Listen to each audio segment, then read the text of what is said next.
We officially call the curriculum committee to order. If I could have your attention, silence, thank you. We will have Mr. John Simmons to give us a word of prayer and blessing tonight. John? What number?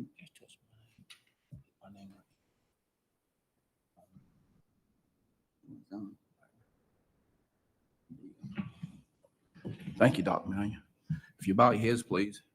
Heavenly Father, gracious Lord, we thank you for all the many blessings you have stored upon us. We thank you for putting the breath of life back in our bodies, getting us to go about today to do your task. Lord, we thank you for everything that's possible that we can thank you for. Without you, we wouldn't be nothing. We ask this prayer in Jesus' name. Amen. Amen. I understand tonight we are in for a treat. We have some presentations by our esteemed principals. I feel sort of awkward. It's like I'm in the church, at the Baptist church, and everybody's at the back. And I'm the Methodist preacher, so I don't know what's going on with everybody at the back, but either here or there. When principals present tonight, because of the public listing, we would appreciate if you would identify yourselves and your school and your population, like you have your K6 and you have 500 students. Give us more information about yourself tonight. Without further ado, we want to thank you, though, for being here. You're brave, and the hard questions will be asked by Mr. John Simmons and Craig. I won't ask you any hard questions, and Terry maybe. And we thank you so much for being here, and we thank the staff, the central office staff, for being here, and the superintendent taking your time. And we hope that this is information that the public will listen to, because it's very important, and we're proud of our schools, what they're doing, and we want to support them. Without further ado, I'm not sure how you've set this out. Go ahead. The floor is yours. Good evening, Dr. Manuel, Dr. Williamson, and board members. Tonight, what we want to do is give you an overview of what we've been working on for the past year in curriculum.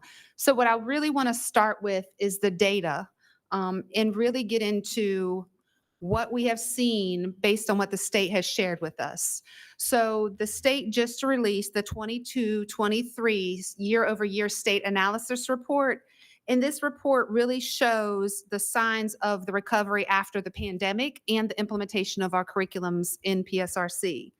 So what you'll see in a few minutes, I'm going to show that in majority of our grade levels, majority of our reading and math areas, that we have seen a higher increase or a faster pace of increase in recovery than the state.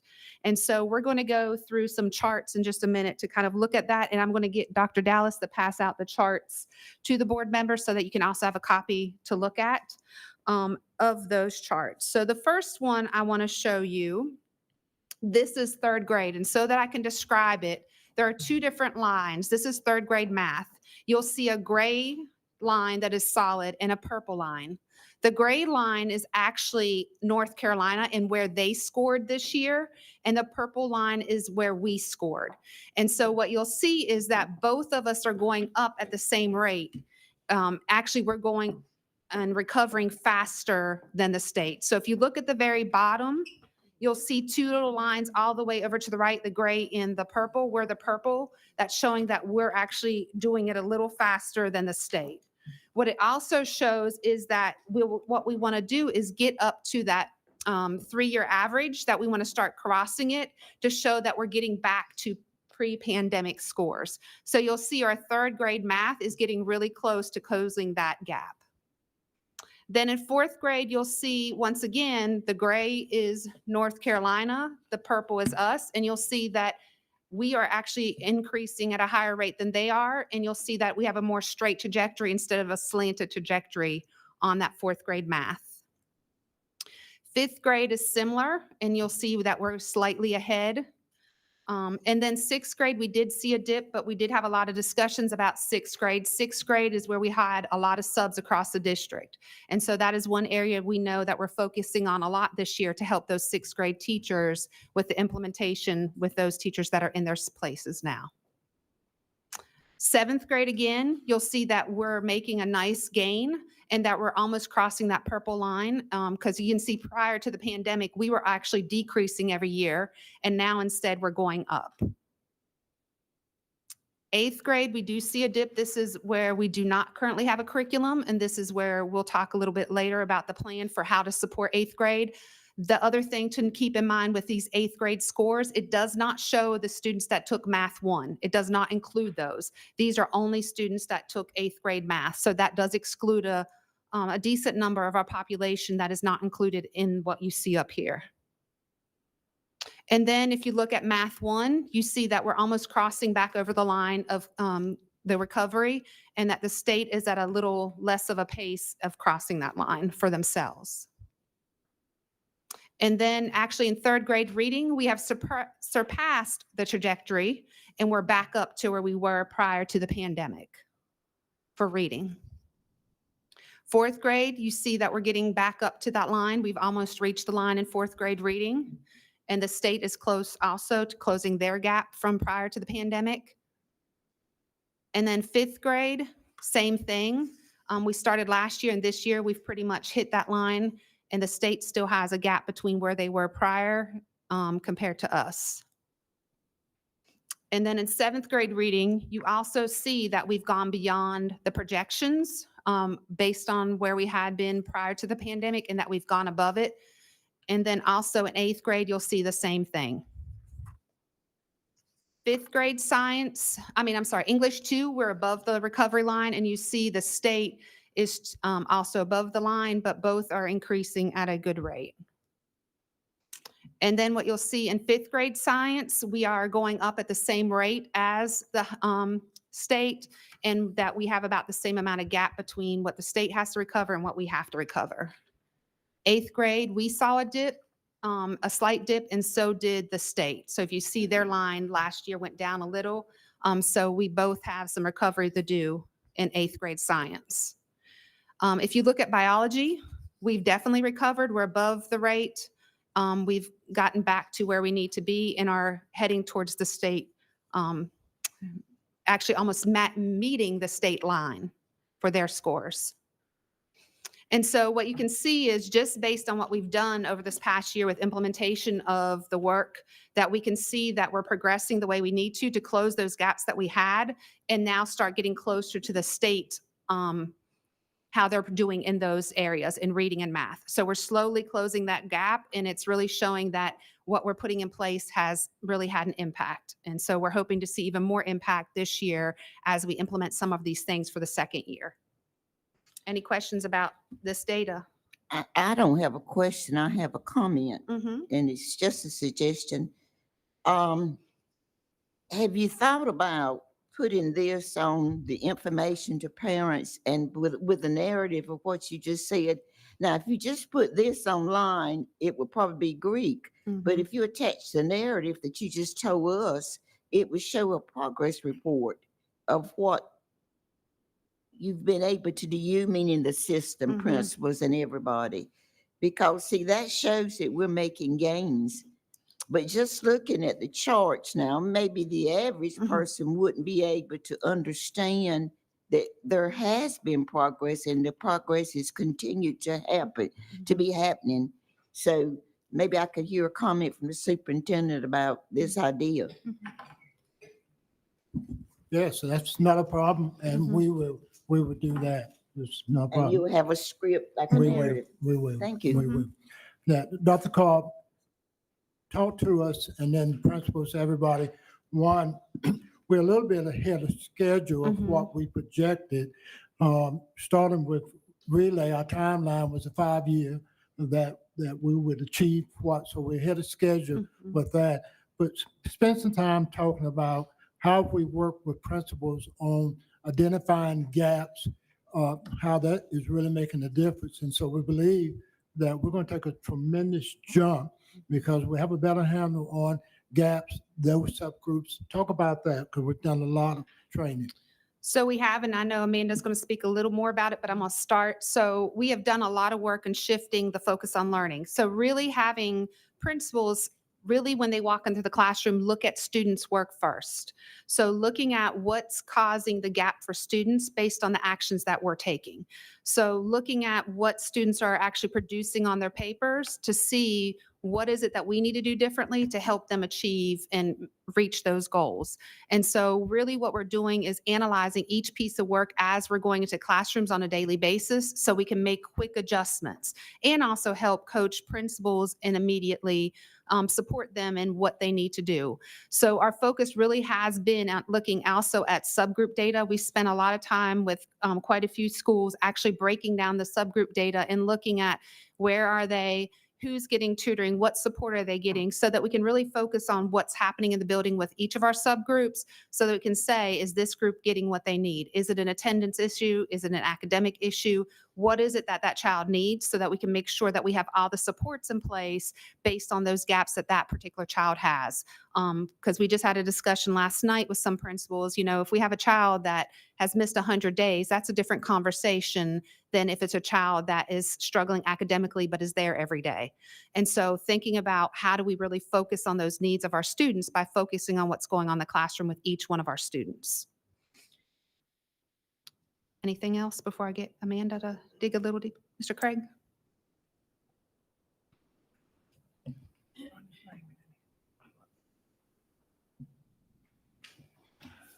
Thank you. With what Dr. Emmanuel was saying about putting this out for the public, which I think is a great idea, but could we put some numbers with it? Because if I look at this and I see the trajectory, I might not pay no attention to it, but if I see some numbers saying we're improving it, if it's 1.2 or 2.1 or a particular rate, I just like to see numbers with stuff like that, and the public would have a little better understanding of it if we could add some numbers to it also.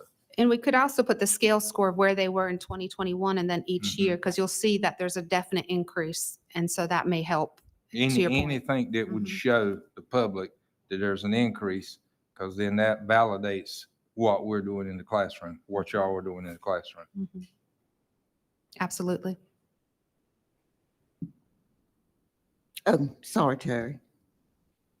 Terry, I'm trying to get this technology down. That's okay. Thank you, Dr. Manuel. Mhm.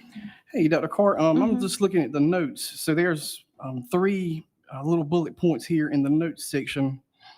And the second note reads, results may not match published values due to the use of different sample selection criteria.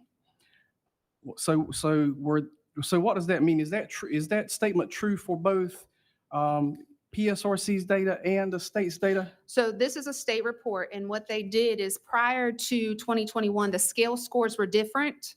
And so what they did is redid the scale scores so that you could actually compare them every year. So if you go and look at public records of where we may have scored in 2013, it may look like a different number because they redid the scale score so that they could be a comparison. So SAS did this report so that they could make sure we can have a true comparison of how our schools are doing. Okay, so for PSRC's numbers, student count, I'm just looking at the first one, grade 3 math, 1445. So there was 1,445 students that actually took the third grade EOG. Okay, Yes. okay, thank you. Any other questions? If not, I'm going to let Miss Amanda Graham come up and speak a little bit about the relay work and how this fits into our numbers.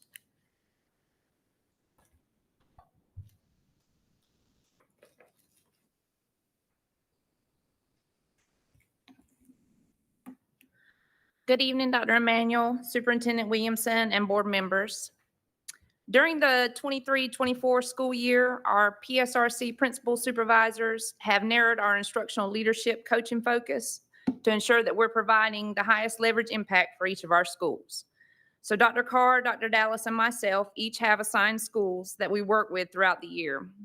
We meet together every Monday at 4:30 to collaborate, identifying some positives that we've seen across the district, as well as identifying any trends or gaps that we need to focus on in the upcoming week. From there, we plan out our next week or week's focus, and this year we've drilled down our main action steps to 4 leverage leadership levers. Every principal receives a quarter action step tracker that encompasses a 9-week period. And we began this school year centered around culture and then into observation and feedback. However, as we enter this third quarter of instruction in the school year, we've narrowed it down even more to just looking at student data and monitoring the learning inside every classroom. We feel that our aligned work has benefited the instructional leaders across the district. And rather you just hear about it from me and the impact that it's having, we've asked our principals to come in and speak to you about the relay work directly tonight. So now if you don't have any questions for me, we're gonna call up some principals to talk to you about this work and the coaching.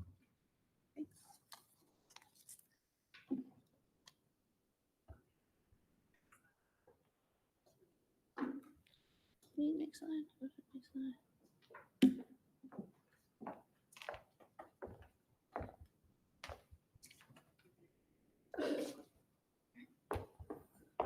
Good evening, Dr. Emanuel, Dr. Williamson, and board members. My name is Anthony Barton, and I serve as the principal at Fairmont High School.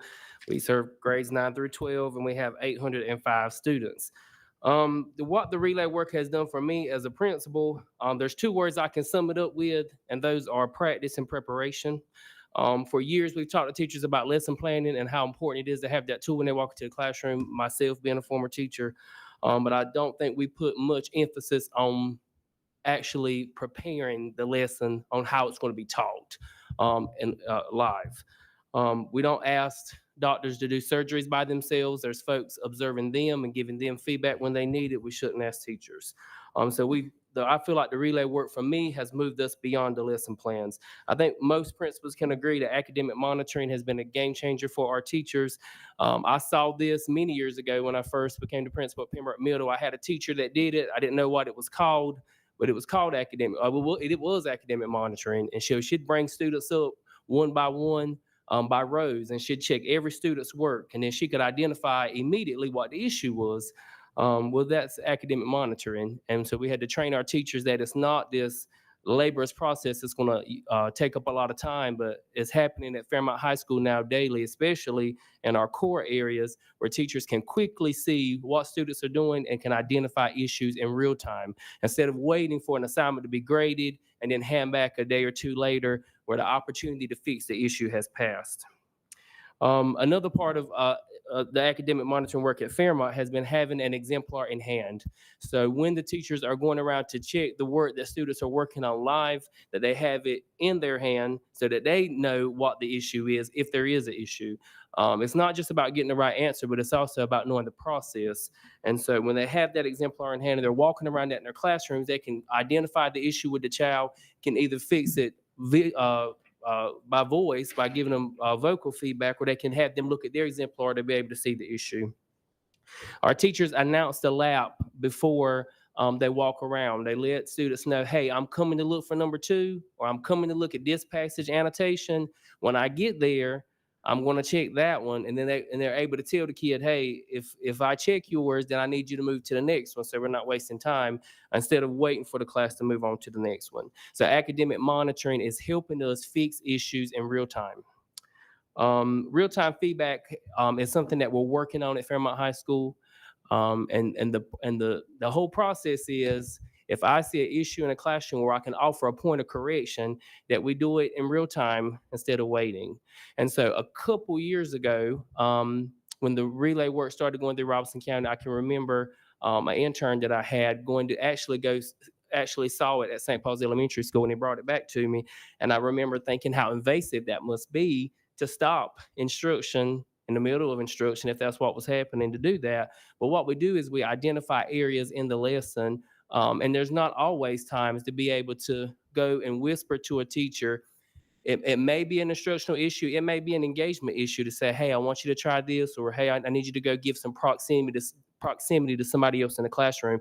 And I found myself finding opportunities to do that when possible. Sometimes it's not possible. But again, we're not waiting to fix an issue later when there may not be a later. I think the role of a principal, we all know that there's no guarantee what my next 20 minutes is going to look like. So if I say, well, I'm going to have that conversation with somebody later, that later may never come. But if you're able to do it in real time, I think it's really a benefit. I must say that it's important that a principal has a good relationship with the folks that they're coaching, so that they can take that feedback. The last part that Amanda has actually just rolled out with me recently, I've always prided myself on being able to talk about data with my teachers and look at where students are progressing through the year. But she came and did a one-on-one with me about a week ago, and looking at student work specifically and identifying the issue in the student work, and then drafting a script and then an action step for what needed to happen with that teacher. And so I'm a history teacher, or I was a history teacher. And so math is definitely not my strong suit, but we were able to decipher some math 2 work and able to identify what the issue was in that specific class. And then I was able to write a script, and then I'm actually videoing a coaching session with that teacher tomorrow to be able to give her some feedback on what we can do to ensure that we know our students are at mastery before they leave the classroom. The whole relay work is not anything earth-shattering or maybe some stuff that we weren't doing already. It's just ensuring that practices in all buildings across our district are looking similar, and instructional practices in each classroom in our schools are looking similar. As principals, I think a lot of times we go in and we look at teachers, and I used to say, well, I look at students or talk to them, but it's becoming more granular where we're looking at student work too, which is where the evidence really is. So that's what the work has been like at Fairmont, and we still have a long way to go. Oh, If you have any questions? I'm sorry, Dr. Mann. yeah. How, and I know everyone doesn't love everything and everybody, but do you ever have occasion where teachers can't quite fit into the mold with this, that they feel restricted? And how do you deal with that? I think that's just where relationship is key. This is not a I got you. I think that's the words that's been used with us many times. I think it's reminding folks of what the vision is for the school. And I remind folks all the time that we're in this together, and improvement has to happen at our school. What the data shows about Fairmont High School and what I see every day in the building, it doesn't match. So, and what I mean is, when you walk around the school and you see, Dr. Williamson was actually there just last week, and you see the work that's going on in the classroom, like it doesn't match what our results say. So, I have not met any resistance at my school right now from folks that don't want to get better.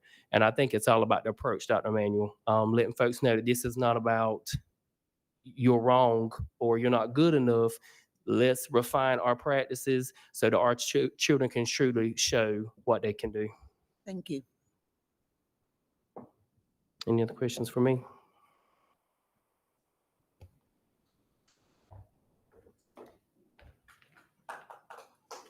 Good job. Good evening, Dr. Williamson and Dr. Emanuel and other board members. I am Kendra Dees. I am the principal at Piney Grove Elementary. We do house K-6, and we have about 480 students. And in the life of Piney Grove, we actually, in the classroom, if you will give me a moment to talk about that, we actually go in the classroom, and it is not just a Kendra Dees effort, it is a team effort where we actually have our academic coach, the assistant principal, and myself. We do get visits from the district that come in as far as also relay. So we get a lot of support. So when we go into the classroom, we automatically go to work samples, looking at students, what they're doing. And at that point, if the kids are getting it correct, we continue to watch and then focus on what the teacher's doing. But there has been several times where I go in and the students are getting wrong answers. At that moment, I move over as close to the teacher and I tell them, reset the lesson. Once I do that, they know automatically to go back in a mode where they're modeling for the students because they did not get it correct. So at that point, I go back to watch again the students' work to make sure that they're getting those answers correct. And at that point, I might stay 5 or 10 minutes more, and then I leave the classroom. So at that point, I make the decision of what is our action step for that teacher. Was it that that teacher needed to reset that class, Or was it that they need to academic monitor those students? So I quickly decided that they needed to academic monitor because they knew what I meant when I said reset the lesson. They went back in a mode of modeling for those students. So at that point, go back to my office and write up how I would have done that lesson that they taught. And as soon as I can meet with that teacher, I will. And in that meeting, we talk about what I model and talk to them about how I would have done that. So in modeling for them, then I talk to them about an action step. Sometimes they get it, sometimes they don't, and I guide them to that action step. Once that happens, I actually tell them, we look at the next lesson that they're going to teach, and we actually script out where in there can they do academic monitoring. And at that point, I do, again, have them to practice. And once they practice, I do follow up and go back and see that in action in the classroom. So again, as I had told in a meeting earlier, this has been growing pains for me as well as it is for the teachers, and I understand that. I have to tell them that. I am growing just as much as they are. And in that, I think they begin to see now where it's very beneficial to the school that we're doing relay. Again, it is action steps, it is monitoring. And again, we are in a stage where we're doing a lot of monitoring at the school. So again, it has been powerful for teachers and for us as administrators. Give you something that happened to me Friday. We have a student teacher in a classroom, and the teacher was a little antsy because he said, they're coming in to take my class over. I said, the same way I coach you, I need you to coach that student teacher. So I was communicating with that student teacher on Friday, and they said to me, I've been practicing how to do the lesson on Monday. So again, that particular student teacher had been internalizing that lesson through practice. So practice has been powerful on campus. So again, it has been a new way of looking at things. I've always went into classrooms. I've always wanted to help teachers, but now it's intentional. I go in there with a purpose, and I come out and try to figure out, again, an action step that we can implement in the classroom quickly that will help the teaching and learning in the classroom. I have a question. What is the role? You talked about it, well, Mr. Barton talked about the right now correcting something with the child. What is the role of the teacher assistant, since you're basically with K6, K5, K6 children? What is the role of the teacher assistant in this process? What are they doing? What are the teachers correcting right now? Well, with the teacher assistants, they actually, if they go in and they actually say the children don't understand the concept, well, in the smaller grades, they can actually have that teacher assistant to help with those lessons as well. So they're actually doing a part in the implementation of working with those students in a small group setting. Okay, thank you. Ms. Craig? Craig Lowry, mic on. Oh, I got it. So, hey, Ms. Kendra. Hey, how are you? Good. Let me ask a couple of questions probably that I should know, and maybe I do. Relay visit, it's been mentioned that you might do one at school, but it could be a relay team come from the central office. There that could correct? be, actually, there could be a person from Relay to come And and person visit. also. Yes. Okay, when you go in and do a visit, how many people's going in the room? Is that just you or is someone else with you on your visit? Just when I go in, Yes. it could be by myself, or we could have our, what we call our IoT team. Okay, and how many more people would that be? It would be 3 of us if we went Okay. together. Now, would all of you in there be providing corrections to teachers or students, or is that just something you would do, even though there might be 3 or 4 people in the room? I usually do that if we're together, Mhm. but sometimes I do allow the academic coach or the assistant principal do it, and I just stand back and we conversate once we leave out. So it Now- isn't like we're bombarding Right. a teacher. And now we can also have the people come in that come from out of the county Right, and on a visit by themselves or with somebody. right. Okay. So how many visits a week do you have from Relay? A that you week. would oh, yeah, how many is in a week? We don't have one a week with One, Relay. don't. Okay, No, might be every sir. couple of weeks. or It 3 weeks. might be once a month, and Okay. again, the district might come once a month as well, so. Okay, that's good. I mean, this gives us information to see what's going on in the classroom. Mhm. But now there's a comment you made there that I seem to remember hearing last year with this curriculum. There's no time to go back and correct things. If kids don't get it, they don't get it, and we move on. That was a perception that was out there with some of this curriculum last year, if it was NL or Eureka, if I'm not mistaken. But now, Ms. Kendra, you made the comment that if somebody's not getting it, they're going back or resetting or doing whatever. Right, So with that in mind, there is time to correct if a kid don't understand. correct, and we've always done that. We've always said, oh, stop this lesson. And again, try to do it discreetly at Mhm. first with the teacher, but if the teacher doesn't understand something, there has been times we went in and modeled, but we build a relationship where that's okay to do. And again, that has never been the case at my school where they didn't have time to stop Right. and reset that lesson if they needed to. Well, that's good. And we're also at the same time trying to make sure kids cover all the material. Because And- we know we've been in situations, not interrupting you, where, we don't get half the material covered, or we don't get, a fourth of the material is not covered. But then kids later on are exposed to that and they've never seen it. Mhm. So the fact of going on and covering the material, but at the same time, you can still go back and help and make corrections. I think that's great. Right. Thank you. Thank you.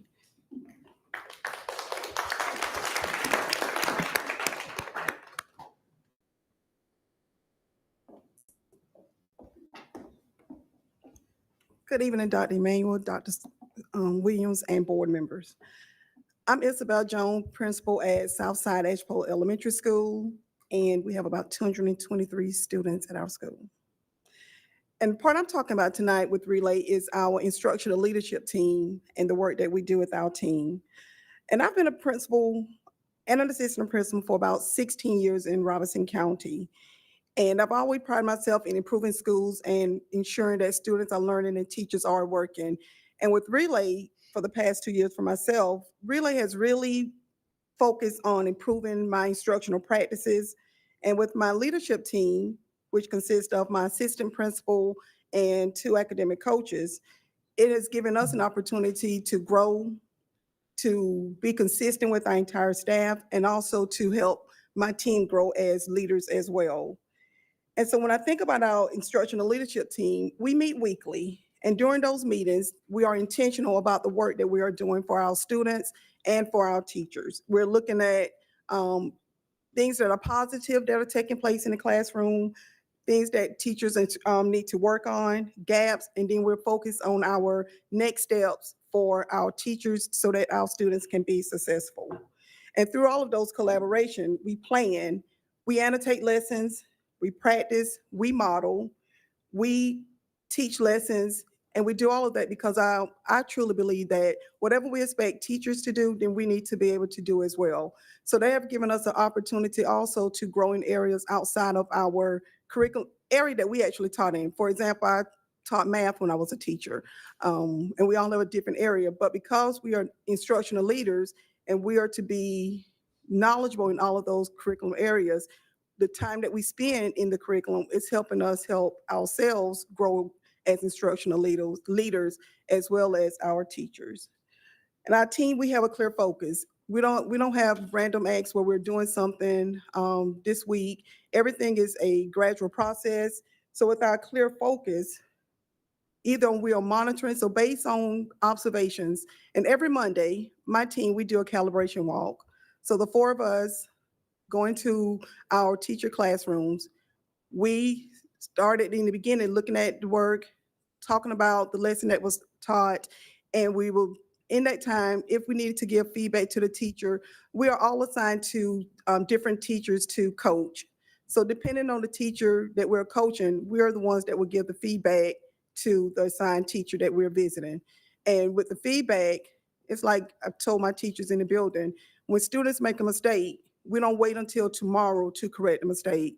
So what we do, we help the teacher, give them feedback, and hopefully we'll correct their mistake at that particular time so that students are learning and not leaving out of that classroom thinking something that's not actually right.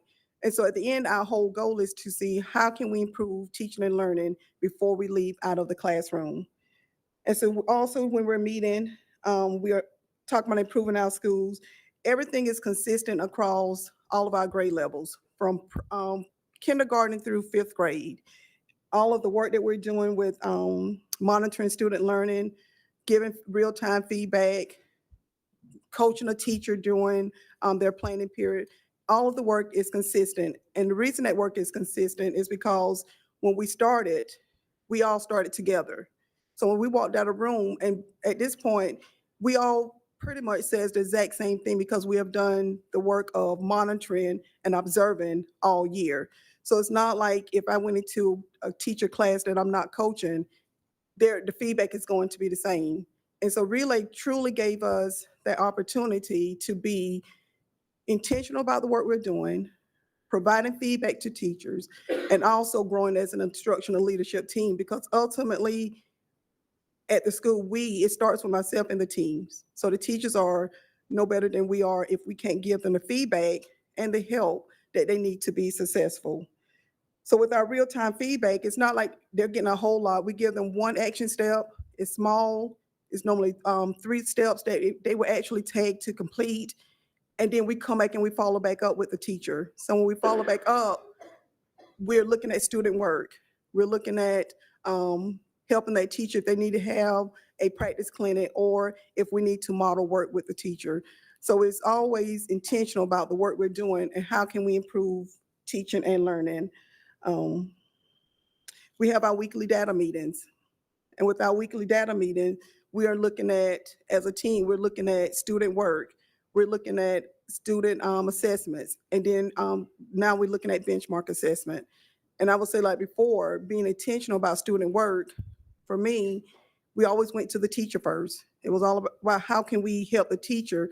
But now when we go back and look at student work, we're looking at what could possibly be the gap that the student made. And now when we go observe the teacher, we have a clear focus. It's not, so one week we may go in and we're looking at academic monitoring for a teacher and we're focusing on academic monitoring. The next week we go in, we're looking at coaching that teacher and just monitoring the student learning. And ultimately, where we're at now, we're always going into classroom looking at student work first. And we can help our students. And that was a hard task for me because normally I was taught I'm sitting and I'm looking at a teacher. So now with the focus of a clear direction of look at the student work, where could it possible we can have a gap, and how can we help that teacher who can help the student be successful by the end of the year. And with the work we've done, I went from in the beginning of the year of grading and looking at student exit slip to every kid failing and trying to figure out why they're failing. And with being intentional about the work, grading student exit tickets and looking at student work sample, we may have 3 to 5 students. And then those 3 to 5 students are the students we're targeting in the classroom with the teacher to find out what are our next steps for the 5 students that did not get the work that was done in class at that time. So our team, we complete our weekly calibration walks, and they give us the opportunity. We learn from each other. And then ultimately, and I would just say, because all the work that we've done, it is all about being focused and data-driven. And we literally, I can honestly say, we just don't have a bunch of random acts going on. Everything we have is just clear and consistent amongst our team. And so if I was on campus, my assistant principal, we're all on the same path, doing the same work to help our students be successful. Ms. Isabel, this is a question about continuity. I know before Southside came back into the public school system, there were efforts for the school to attend all kind of training that the public school system had. I guess what I'm saying, did you get a feel that you missed some opportunities by not being part of the public school system before you joined back in, or you feel caught up or everything? So honestly, Dr. Mayor, I kept in contact with the public schools of Robeson County, and there was not one time that I reached out to Dr. Williamson that he did not send help or someone from the public schools to help me. So I kind of kept in contact the entire time. Well, good. Welcome back. Thank you. Mhm. No, it's- Thank you.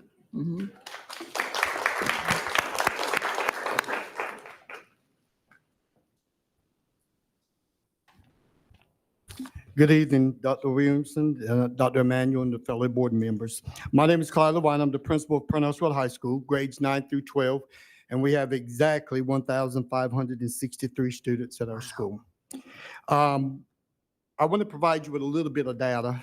In 2021 and 22, that's the first year of accountability since we come back from COVID. We were a D school with a grade of 53, and we did not meet expected growth.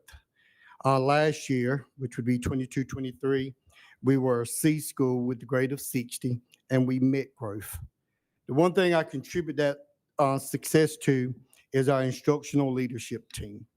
I told Dr. Williamson then that was one of the best things that did ever happen to me, is being able to take my Title I money and invest in some human resources. One thing I knew early on coming into this business is I knew that I could not do this by myself. I needed some people that was going to be on board with me and that was going to be able to, fly with me to make it possible. So what I did is I went out looking for some people that I could add. So what I brought on was 2 lead teachers, and one, I was after her for quite a few years, coming from Scotland County, till I finally talked her into coming, and she was in the language arts. I'm a math person, so not that I like to read, I can write and stuff, but being able to teach those little people or teach my students that, I was not going to be able to do that as well as so I needed that expert that was going to be on campus as well. And also, I brought on another lead teacher that was in that biology math area. So with those additions, we're making strides. We're getting there. But 3 of the main things that we do as an instructional leadership team, we meet every Monday morning at 10 o'clock. And our whole goal was to improve student achievement. 3 of the main things that we do, our work is focused on is daily observation and feedback. Not only we want to provide them with what they do good as well as what they can improve on. We also provide professional development. Based on the information that's given to us down here with the relay, we bring that and put it into our buildings. We use the Get Better Faster scope of sequence. We provided academic monitoring, student discourse, exit tickets, lesson plans, lessons designs, and we're in the process of doing practice clinics.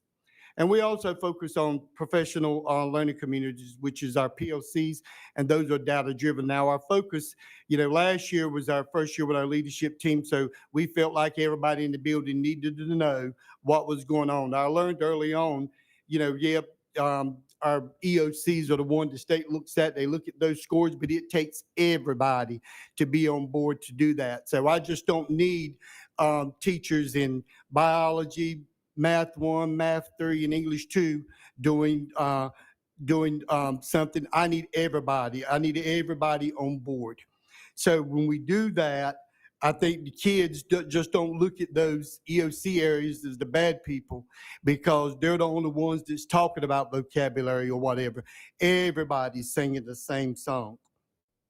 Also, in our professional learning communities, we talk about data. I met with my Math 1 team today too, and I'm being stretched as well as the teachers. One thing that Dr. Williamson said, it was about lesson design. So we got together with our Math 1 team, because what I early on seen with them is they were doing a lot of computation. but they weren't doing a lot of application. There wasn't a lot of, word problems that were being solved as they were teaching them. So we got together today to make sure that tomorrow's lesson involved all that. Now that takes some time, and that takes some adjusting, getting used to.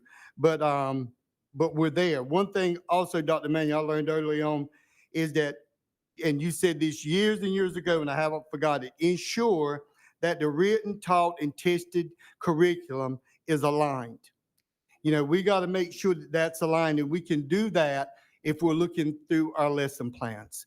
Before we go into a classroom and observe, we take those lesson plans and we look back, making sure that those lesson plans are exactly what they're supposed to, using the pacing guide that was developed. And then we go into the classroom to make sure that what they're teaching is actually inside that lesson plan.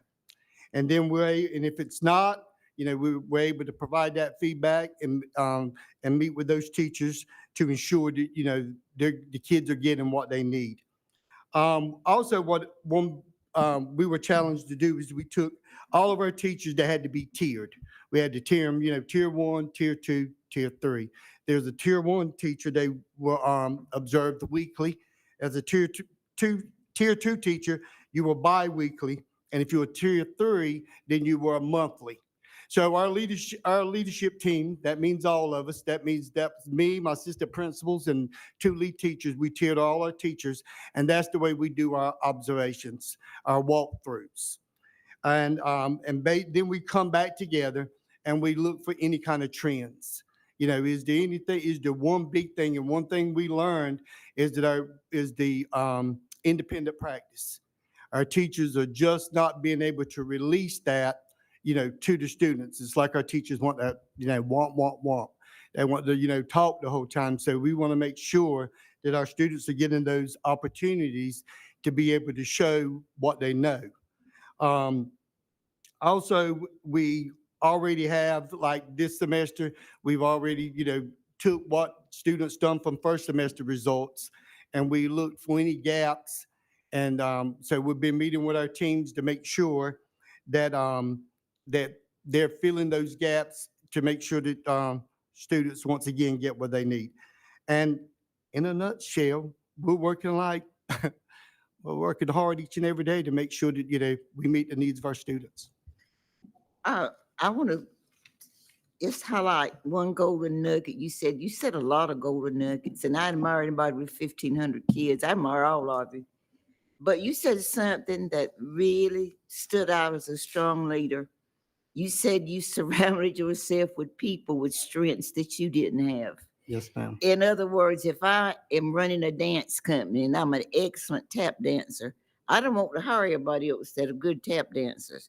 I want somebody that can do other kind of dances around me. When you said that you were very good at math, Right. but you were not an English language art expert, and you went and got people that are diverse and that had strengths that maybe you didn't necessarily have strengths. Yes, ma'am. That to me, that's a trait of a strong leader, being able to identify his or her weaknesses and bring those people in with those strengths. In other words, you want people on your team smarter than you. Yes, ma'am. So you can pull their brains out, right, Bobby Ray?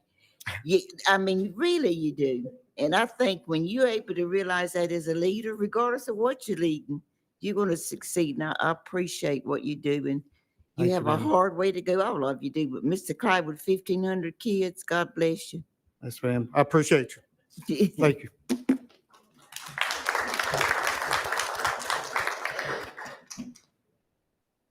Mhm.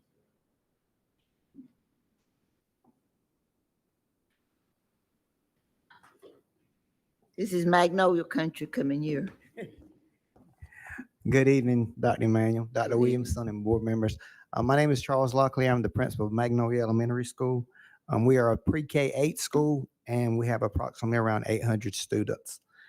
I met with my instructional leadership team, and we tried to come up with some goals that Relay has helped establish for our school. And we sat down and we had some conversations. And some of the things that we noticed that Relay has really brought to the forefront at Magnolia is the first one is it helps establish a baseline for classroom expectations. So it allows us to set the rules, expectations, procedures within that first month of school. And then we have everybody on board and everybody understands what the expectations and what should be occurring in the building and in the classroom. The second one is it sets measurable instructional goals. Right now, our goal is when we walk into a classroom, we're looking for 80% of our students to be engaged. So it's not so much now where we're going in looking at teachers, but we're going in and we're observing students, and we're going in and pulling in work and looking to see where our students are at and if our students are actually engaged. Step number 3 is the promotion of formative assessments, and formative assessments doesn't necessarily have to be a test. It can be a question. Are our students engaged in questioning? Are they engaged in academic discourse? Are they talking? That's one thing that we're looking for now with their students. Are they having that high level vocabulary that we're listening for? So now, like I said, we're bringing, it has brought a lot of different information out to the forefront. And things that we're looking for. And then it also promotes professional learning communities. That's how we continue to grow our school, is we're working towards one common goal, and that's for student success and teacher success. And the last one is focused instructional intervention. One thing that's been a big push in the district this year and last year was MTSS. So we want to target those students who need that extra support, whether they're at tier 1, tier 2, and tier 3, especially those tier 2 and tier 3 students. We're looking for ways that we can, different intervention strategies that we can use that can help those students. And so Relay actually brings that out. It helps us assist in that. It also Relay supports a deeper analysis of student learning and academic performance. The instructional leadership team uses the model to coach and support teachers, which allows for students to develop a deeper understanding of the core curriculum. The model promotes purposeful and intentional PLCs, lesson planning, practice clinics, and with weekly data analysis of student work to determine educational gaps. This allows stakeholders to maximize usage of student academic data in the schools while planning for strong reteach lessons. The model ensures Magnolia instructional leaders are focused on curriculum, and data is analyzed to develop effective tier intervention strategies for all students by recognizing student weaknesses and their strengths.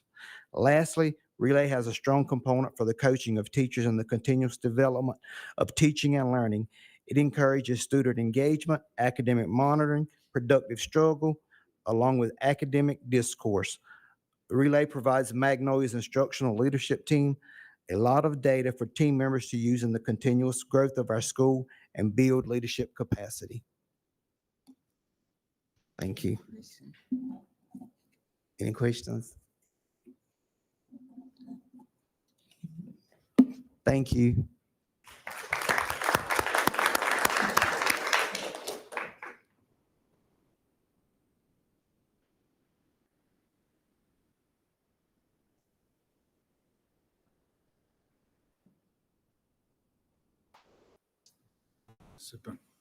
Superintendent Dr. Williamson, Dr. Emanuel, esteemed board members. My name is Mr. Drew Davis. I'm the principal at Early College High School, where we service grades 9th through 13th grade. Relay, in summing it up as Dr. Barton did in a couple words, is about targeted, intentional intervention. Knowing what your students' gaps are, where you can see them in real time, and what you can do to fix it. During the weekly data meetings, we look at not only student work, but we look at know and show charts so that students and teachers are equipped to be able to master the standard and answer the questions that they missed inside of their student work. You're able to see the gaps in real time, and you're able to adjust. Your students should be able to master that standard and know what that child knows or what that child does not know before they leave the classroom. The weekly data meetings enable us to actually take that data, break it down by subgroups, enable us to look at what needs to be targeted, where it needs to be done, all the way up to even our own graduation rate. I know where my data stands, what our graduation rate should be, where it needs to be, and why our data is where it is. And although we do have small gaps in our data, I can tell you when you walk into a classroom just by looking at it, what groups need more support, where the tutoring needs to happen. Not only does it occur with our targeted formative assessments, but with our classworks data. You look at the classwork data, it aligns. I'm excited to know that our teachers are seeing this, that they're recognizing it, and they're putting in academic monitoring plans to explore and understand these interventions that our students need. Our students need to be supported, and we need to know where they're at and what they need in the classroom and with the standards. Ms. Davis, I have a couple questions. Now, how many students do you have? Now, I didn't hear that. 247. How many teachers do you have that are just PSRC teachers? I have 10 teachers and 4 support staff. Okay, now, how many teachers, if you can tell me, that teach from the RCC component? On the RCC side, you talking about, are you talking about RCC professors that are employed by RCC? No, I mean, yeah, they work with our children. I'm just curious how many Oh, grown-ups are involved. quite a few, quite a Okay, few, quite a few. quite a few. We have probably 20 to 30 different classes with different professors that are exposed to our students every day. Well, they get a lot of exposure, don't they? Yes, ma'am. All I hear is good things, and kids love it. I have a nephew that's in the program. He loves it. Thank you, ma'am. Thank you. Thank you.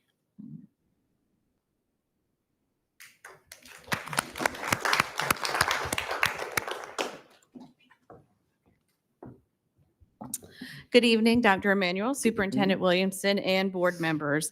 At this time, we want to provide a curriculum update. So we have asked several of our principals to join a panel to describe some of the curriculum implementation that's going on in their schools currently. So if the panel would please come forward.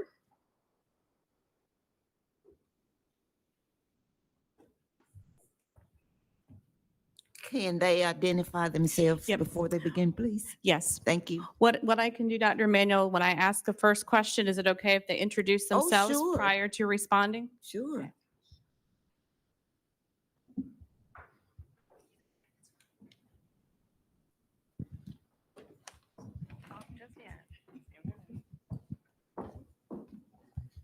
So our panel is made up of some very distinguished principals. So when I ask the question, I'm going to ask you to first introduce yourself, give the same information about the background of your school, grade levels, and then respond to the question. And then we will move down the panel. Okay? So at this time, we're going to ask, how have the curriculums positively impacted your work as an instructional leader in your building? Good evening. My name is Dr. Jermaine Watson. I am the principal of D. Lumberton Junior High University. And to answer your question, my background is in health and physical education. I taught health and PE for 16 years, and that was my world. That's all I knew. But having this curriculum, let's put it in perspective. I want you to think about these 3 words: mirrors, windows, and sliding glass doors. What this curriculum did is it provides with diverse books. So let's think about the mirror aspect of it. Our students need to see themselves reflected. If I pull my phone out right now and I take a selfie of the group behind me, the first person you're gonna look for is yourself. And representation matters. It matters. Our curriculum also provides us with books to help us look through other people's worlds. And that's the window. And then the sliding glass doors provide us with opportunities to go back and forth between our world and somebody else's world. And that's what this curriculum has done. This curriculum is also an equalizer. No matter if you're a veteran teacher or if you're a brand new teacher, fresh out of college, this curriculum provides you with the context and the knowledge and the instructions that you need to be successful to provide quality instructions to our students. So if this student, in my school is a transient school, students come in and come out. We're a middle school, 6th through 8th grade, and we have 652 students. So our students, transfer in, transfer out. So if I leave my school and go, say, to Littlefield, they're going to still receive the same quality instruction because it's the same identical curriculum. And with the pacing, if we're on pacing and they're on pacing, the students will pick up right where they left off. So I think that that's one of the equalizers that this curriculum has provided us. Thank you.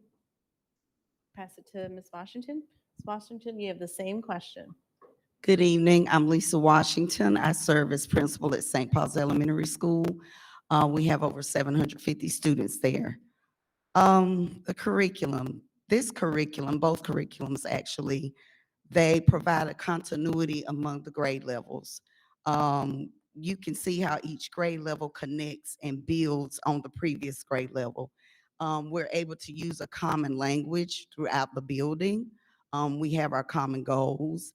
It allows the instructional leadership team to study the lesson prior to entering the classroom. So I feel better prepared when I'm entering the classroom, and I can help the teacher, I can help the children, because I'm able to study the lesson prior to entering the classroom. So it's very helpful. And it also helps me with giving feedback.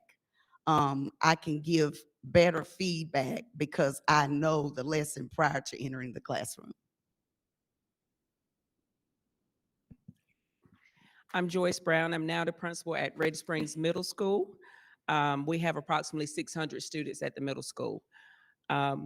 And how has the curriculum positively impacted my work as an instructional leader?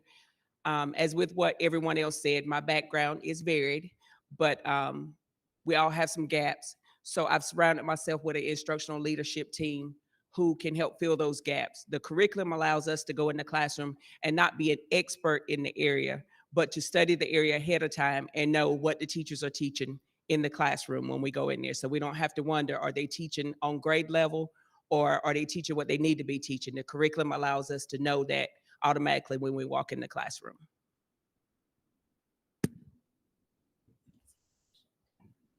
Hello, I'm Antonio Wilkins. I'm at Union Chapel Elementary. We have 420 students enrolled pre-K through sixth grade. The curriculum for me, it allows for transparency and accountability.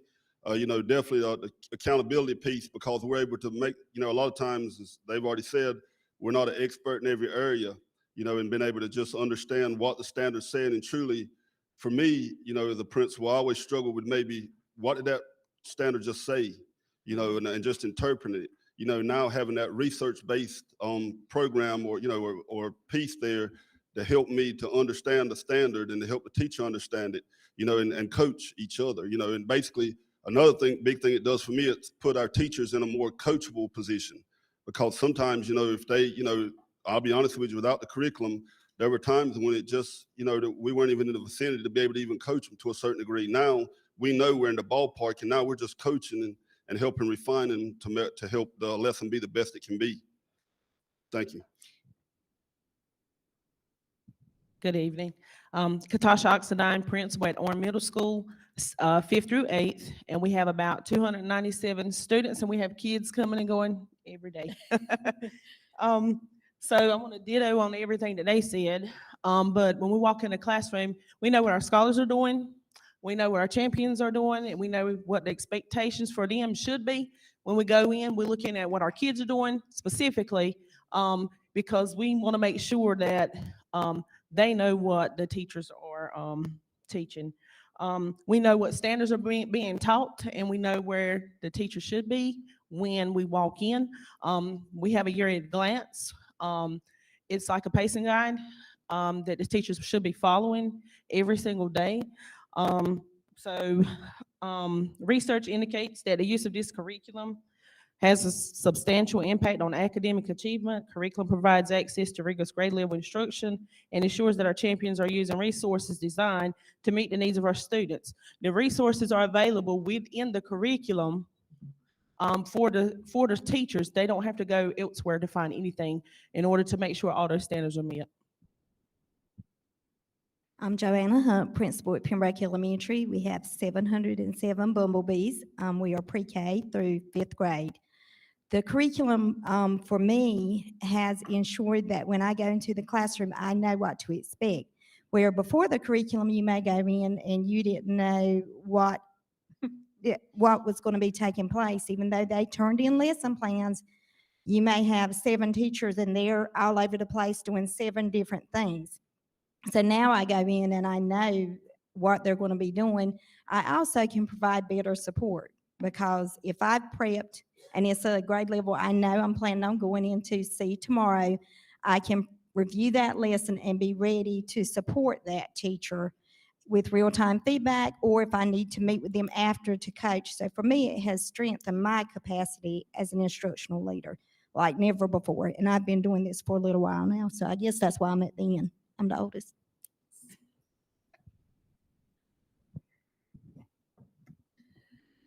So our second question, how has the curriculum impacted student learning?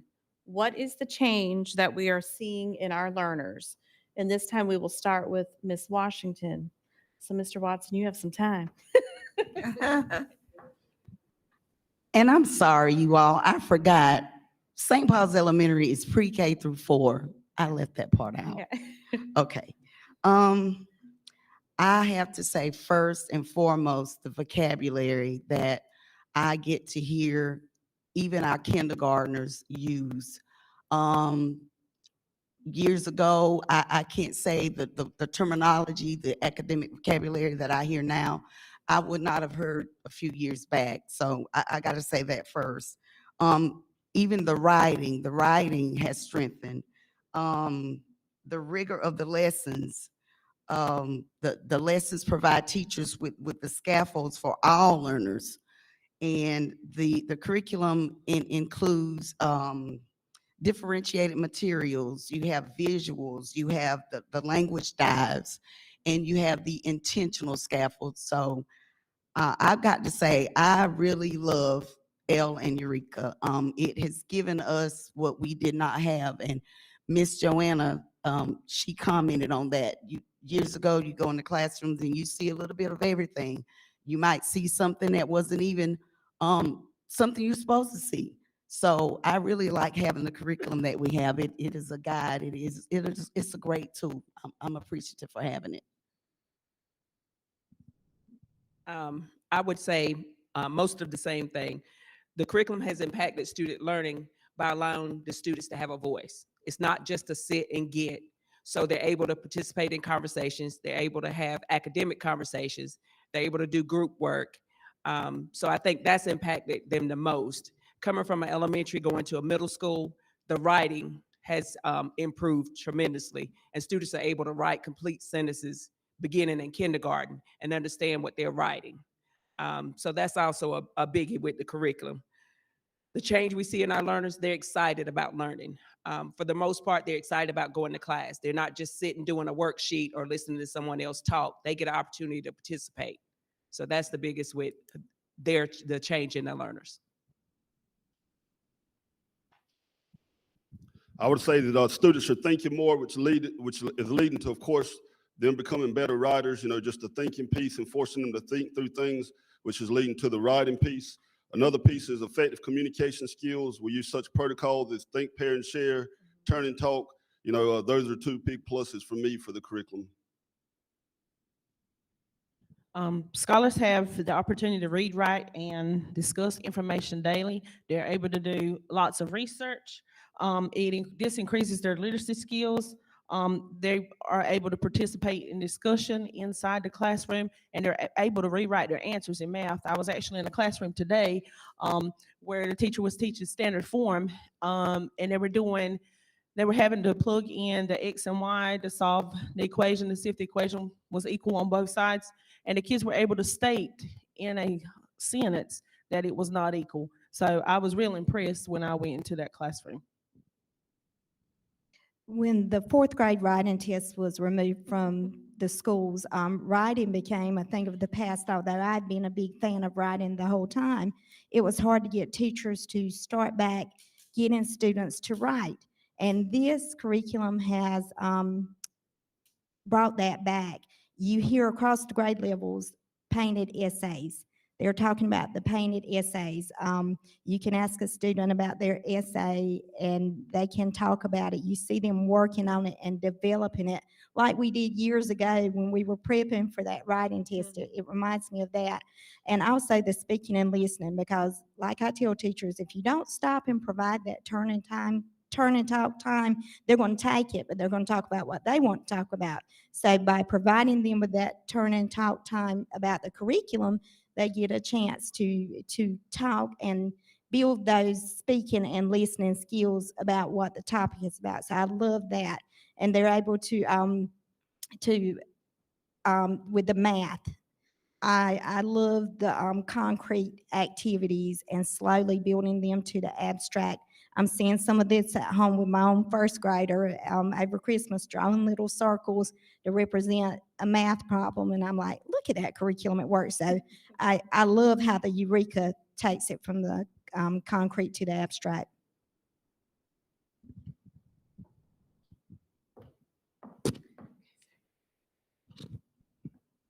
I think I know that the curriculum has impacted our students' learning because our students are more engaged. They're more engaged in activities that will help them with their academic dialogue and also the academic vocabulary. It's helping our students with different learning capacities with multisensory, cultural relevant information, and it also provides rigorous teaching. And I think all these stuff, and also project-based learning. So if you have a common formative assessment, that means that teacher has prepared these students to take this assessment, not one that they created, but one that's already prepared.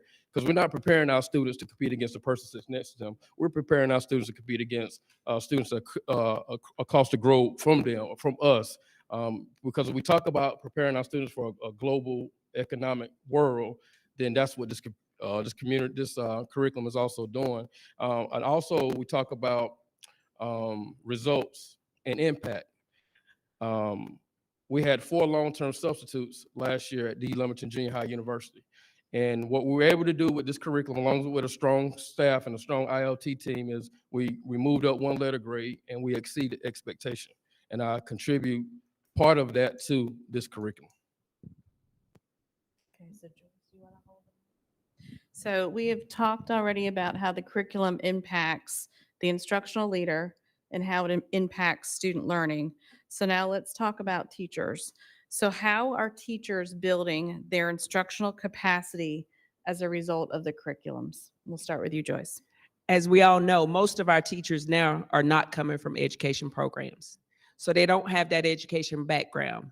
Having a unified curriculum ensures that they're able to teach the same information regardless of what school they go to.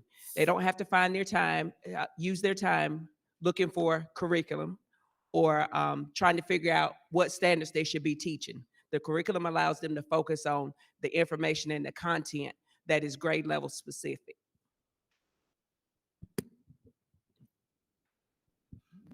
Another piece of it is with facilitation. Our teachers are becoming better facilitators in the classroom versus the stand and deliver approach, which of course, when they're facilitators, that's allowing them to be more actively engaged in the curriculum. So that's a big piece for me, is not seeing as much stand and deliver and more facilitation of instruction. I like the fact that the teachers know that the curriculum is in place. A lot of my new teachers, when we meet with them during our coaching sessions or our planning meetings, they tell us that everything's in place for them. They don't have to go anywhere to look. And there's flexibility in it, because if a child doesn't know something, they can scaffold to make sure that that child meets it, just like the turning talks, all the strategies that we put in place for engagement to help them. Also, when they meet with their coaches weekly, if there's an issue with planning or how to deliver a lesson, they can get some instruction from them on how to do it. And we provide that real-time feedback inside the classroom to help them. And I have some teachers that say, hey, can you help me with this? And we step in. As they said, I have 19 BTs, 1, 2s, and 3s that probably 4 went to college to be teachers. So we're expecting people to come out, develop lesson plans, and understand how to break down a standard and find materials that match that on their own before the curriculum. Now we know this is aligned. They take the lesson and they internalize and focus on instructional delivery. And also I see confidence being gained by teachers versus the beginning of the year, my new teachers, where they are now in their instructional capacity. And beginning to understand the content they're teaching.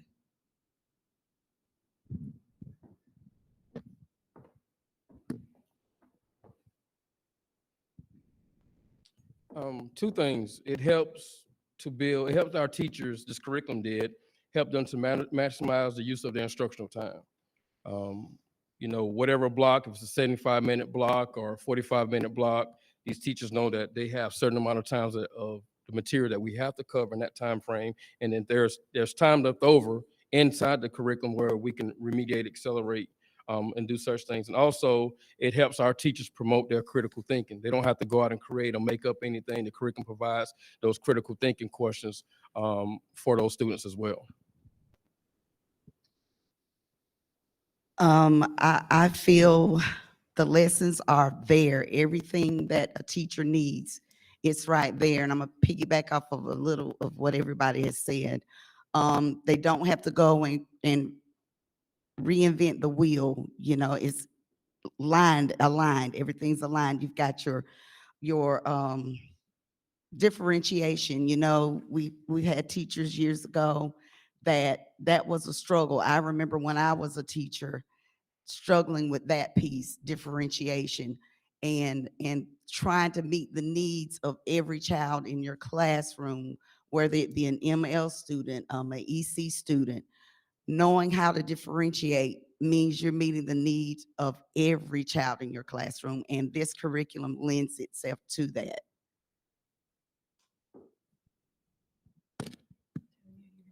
Lead off on the next one.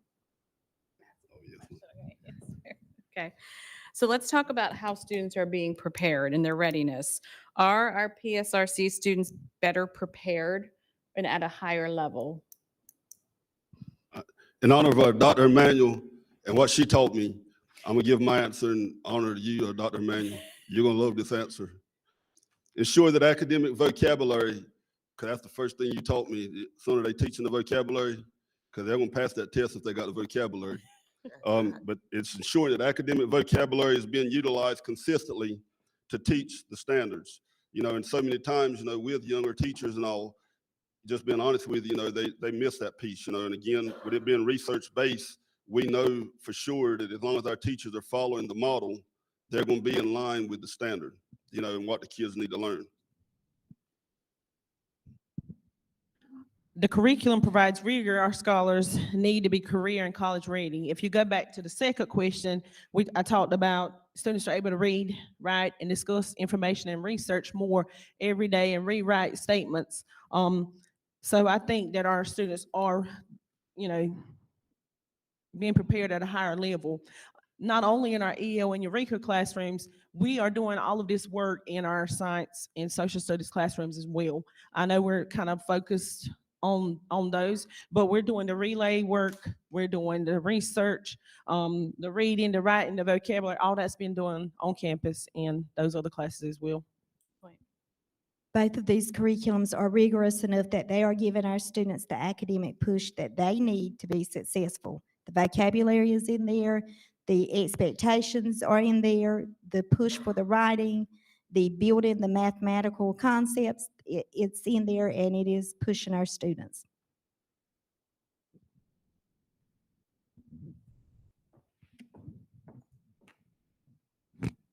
The answer to the question is yes. Our students are being pushed, they're being challenged. And how do we know this? Because the formative assessments that are giving, the academic monitoring, yeah, it's just where our students are before the curriculums, but where we are now, it's leaps and bounds. It's unbelievable. So the answer to that question is yes.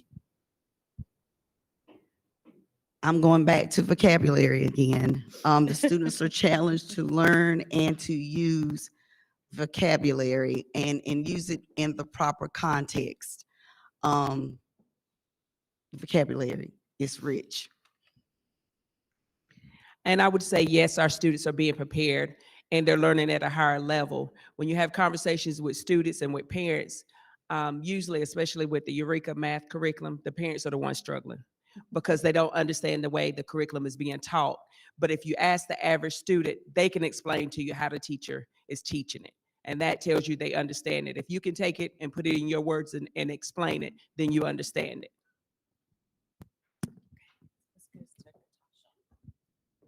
Okay, so we have just two final questions. So Katash, we're going to start with you. How are teachers able to internalize the lessons to make good instructional decisions within their classrooms to meet the instructional needs of all of their students? So one thing that we're focusing on right now at our school is data-driven instruction. So a lot of times teachers go over all the questions in class when they shouldn't. They need to the academic monitoring piece, when they go around with their clipboard in hand, collecting data for every student. If 80 student has mastered that question, there's no need to cover that question. They should move on. If only 20% miss number 5, they need to go focus on number 5. So we just recently did a practice clinic on that. So we're trying to get our teachers to make sure that they're reviewing what's needed to get mastery for those students and not to waste instructional time. Also, our master schedule has the intervention block built in. So, and we do skills block that helps reteach or provide opportunities to reteach. Concepts students don't know. So there is the flexibility there. I know we talked about not being able to go back or reteach if somebody's missed a lesson. There's the opportunity there in Eureka. When there's fluency, they can reteach something there. When they're doing a starter, there's opportunities to reteach there. So there's opportunities within the lesson. And I'm a first-year principal, and I learned that this year because I want to be able to provide opportunities for my teachers to help their students. The big push for us the past few weeks has been to have the teachers do the problem set, which is doing the work of the student, to help identify where they think that student is going to have the most productive struggle before they even deliver the lesson. So knowing where they need to intervene by doing the actual work of the student. We practiced this today. It was a very powerful meeting with my 3rd grade team, and they did the problem set, and then we were able to create a no-show and discuss what the students need to know to do that and be able to show. And to the teachers were then able to say, well, we think they're going to have a gap here, or they could possibly think this.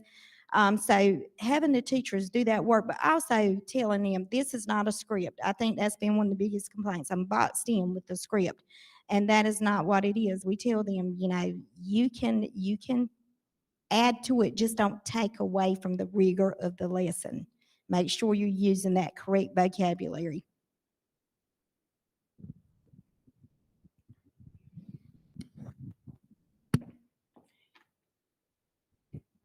With the lesson internalization aspect of it, the lessons are broken down into the I do, you do, we do.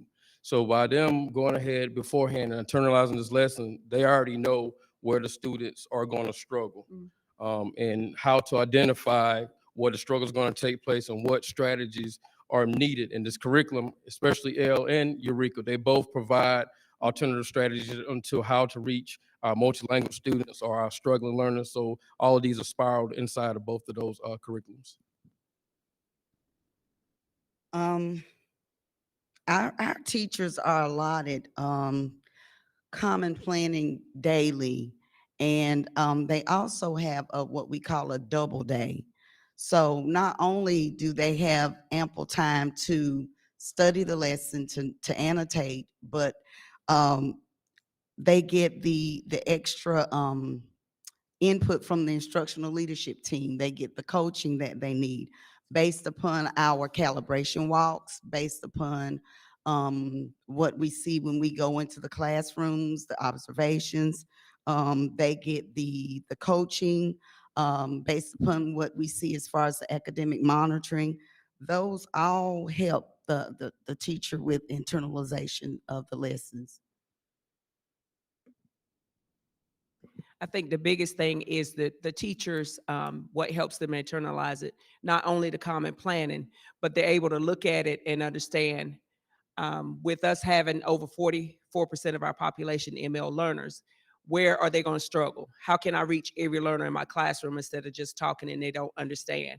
So it allows them to look at that lesson and look at the information in there to provide opportunities for the ML learners in the classroom also.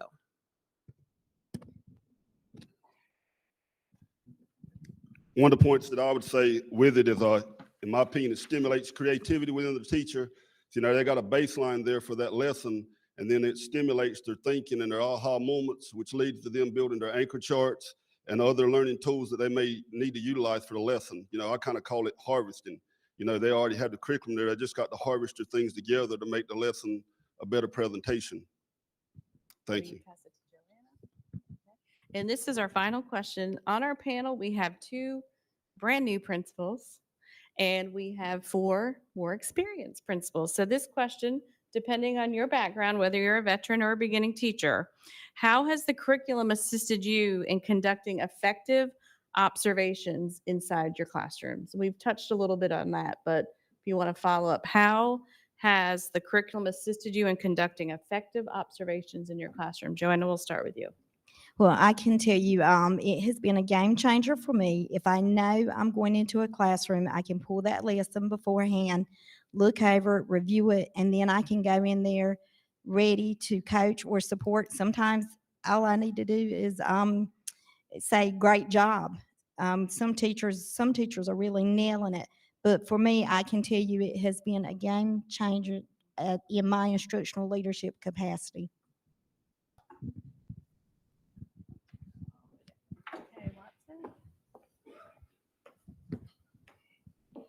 In order for you to lead, you have to be willing to serve. And I think all of us have led by example, because we have gone in and we have taken those lessons and we have internalized them. And most, if not all of us, have probably taught lessons that are out of our pedagogy, our normal realm.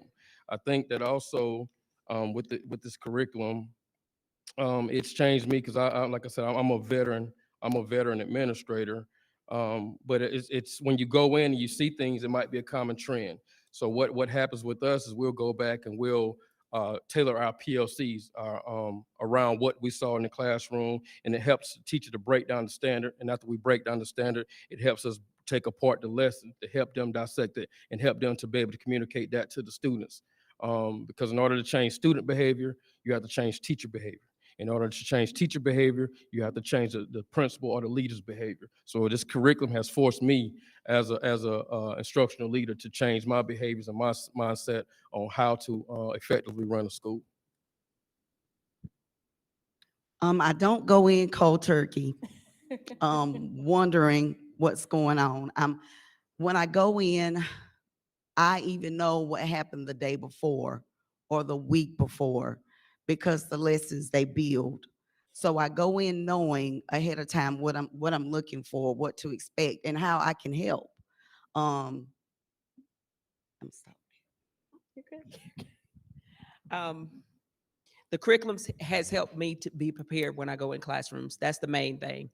From classroom to classroom, being prepared. I don't have to wonder, is a teacher teaching on grade level? I don't have to wonder what they're teaching or how they're teaching it. The curriculum helps me to stay focused on the content that's being taught to students.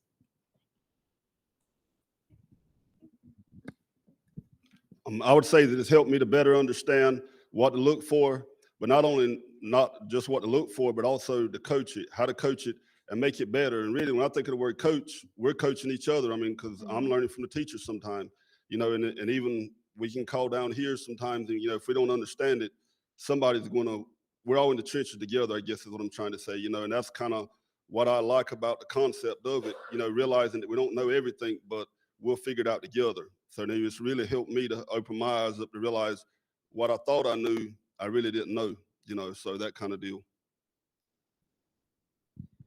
The curriculum is aligned with the standards. So when you pull up a lesson, the standard's there.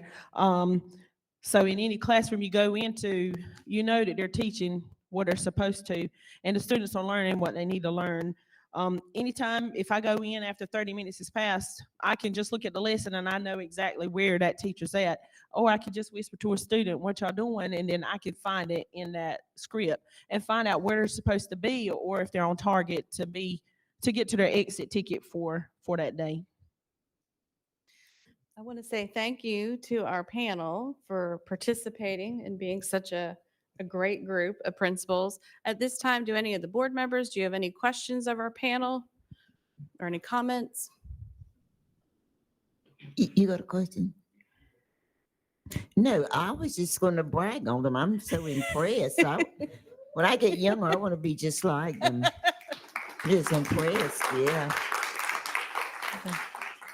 So I know their test scores are going to fly off the roof because they know what they're doing. John?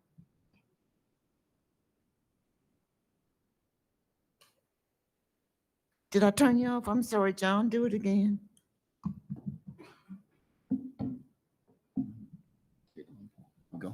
got it. Yeah, whoever wants to answer it. If we had this curriculum 5 years ago, would you want it in your classroom? Yes. Thank you. That's all I needed. Okay, don't even need to do that. Okay.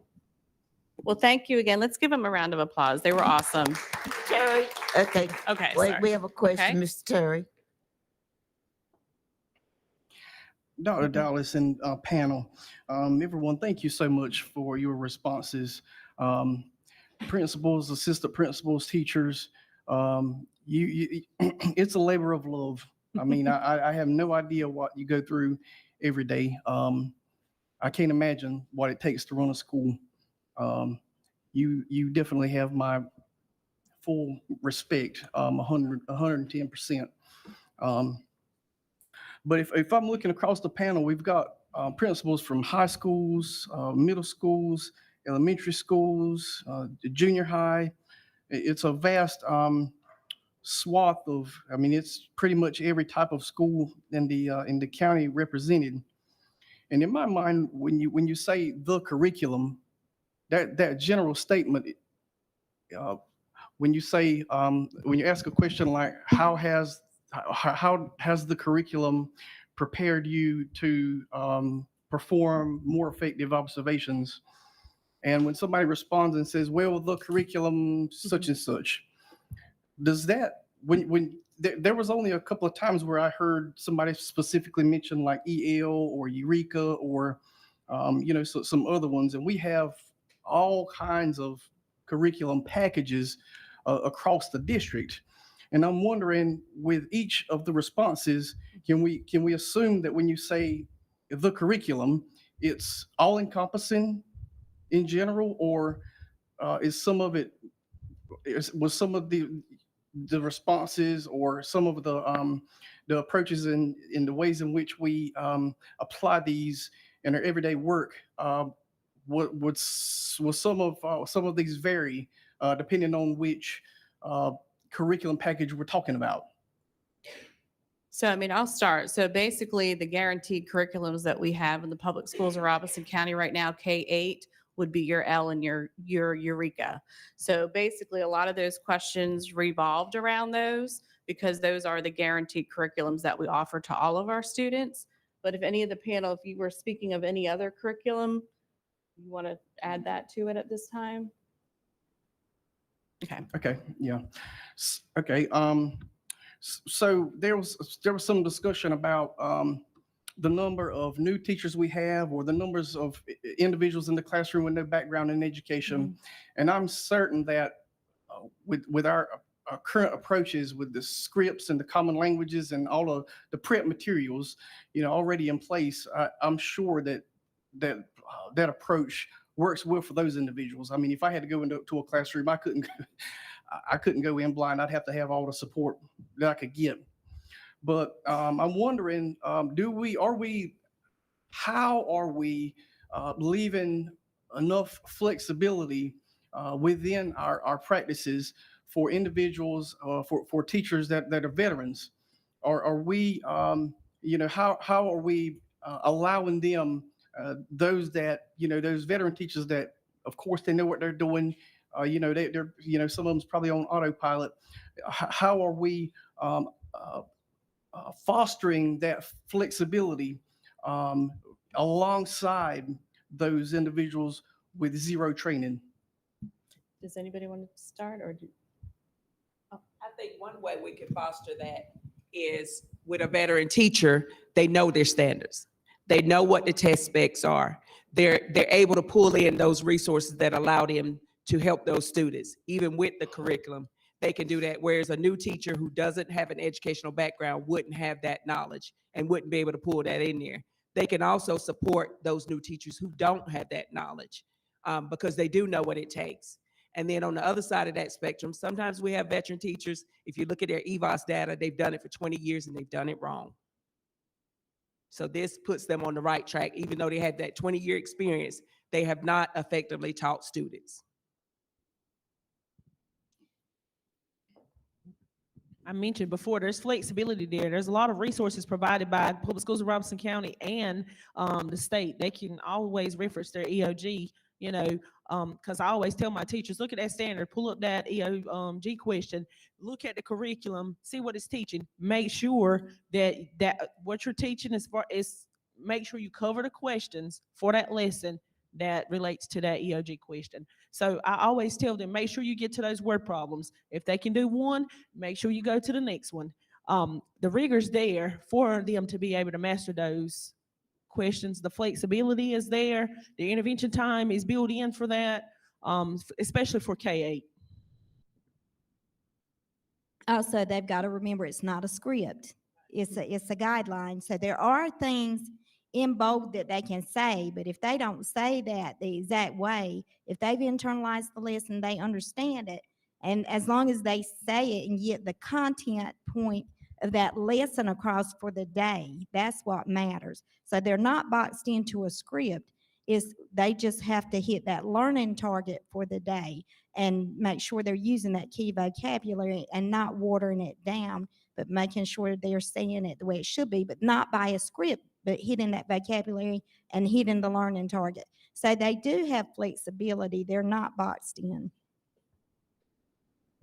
Thank you. Craig?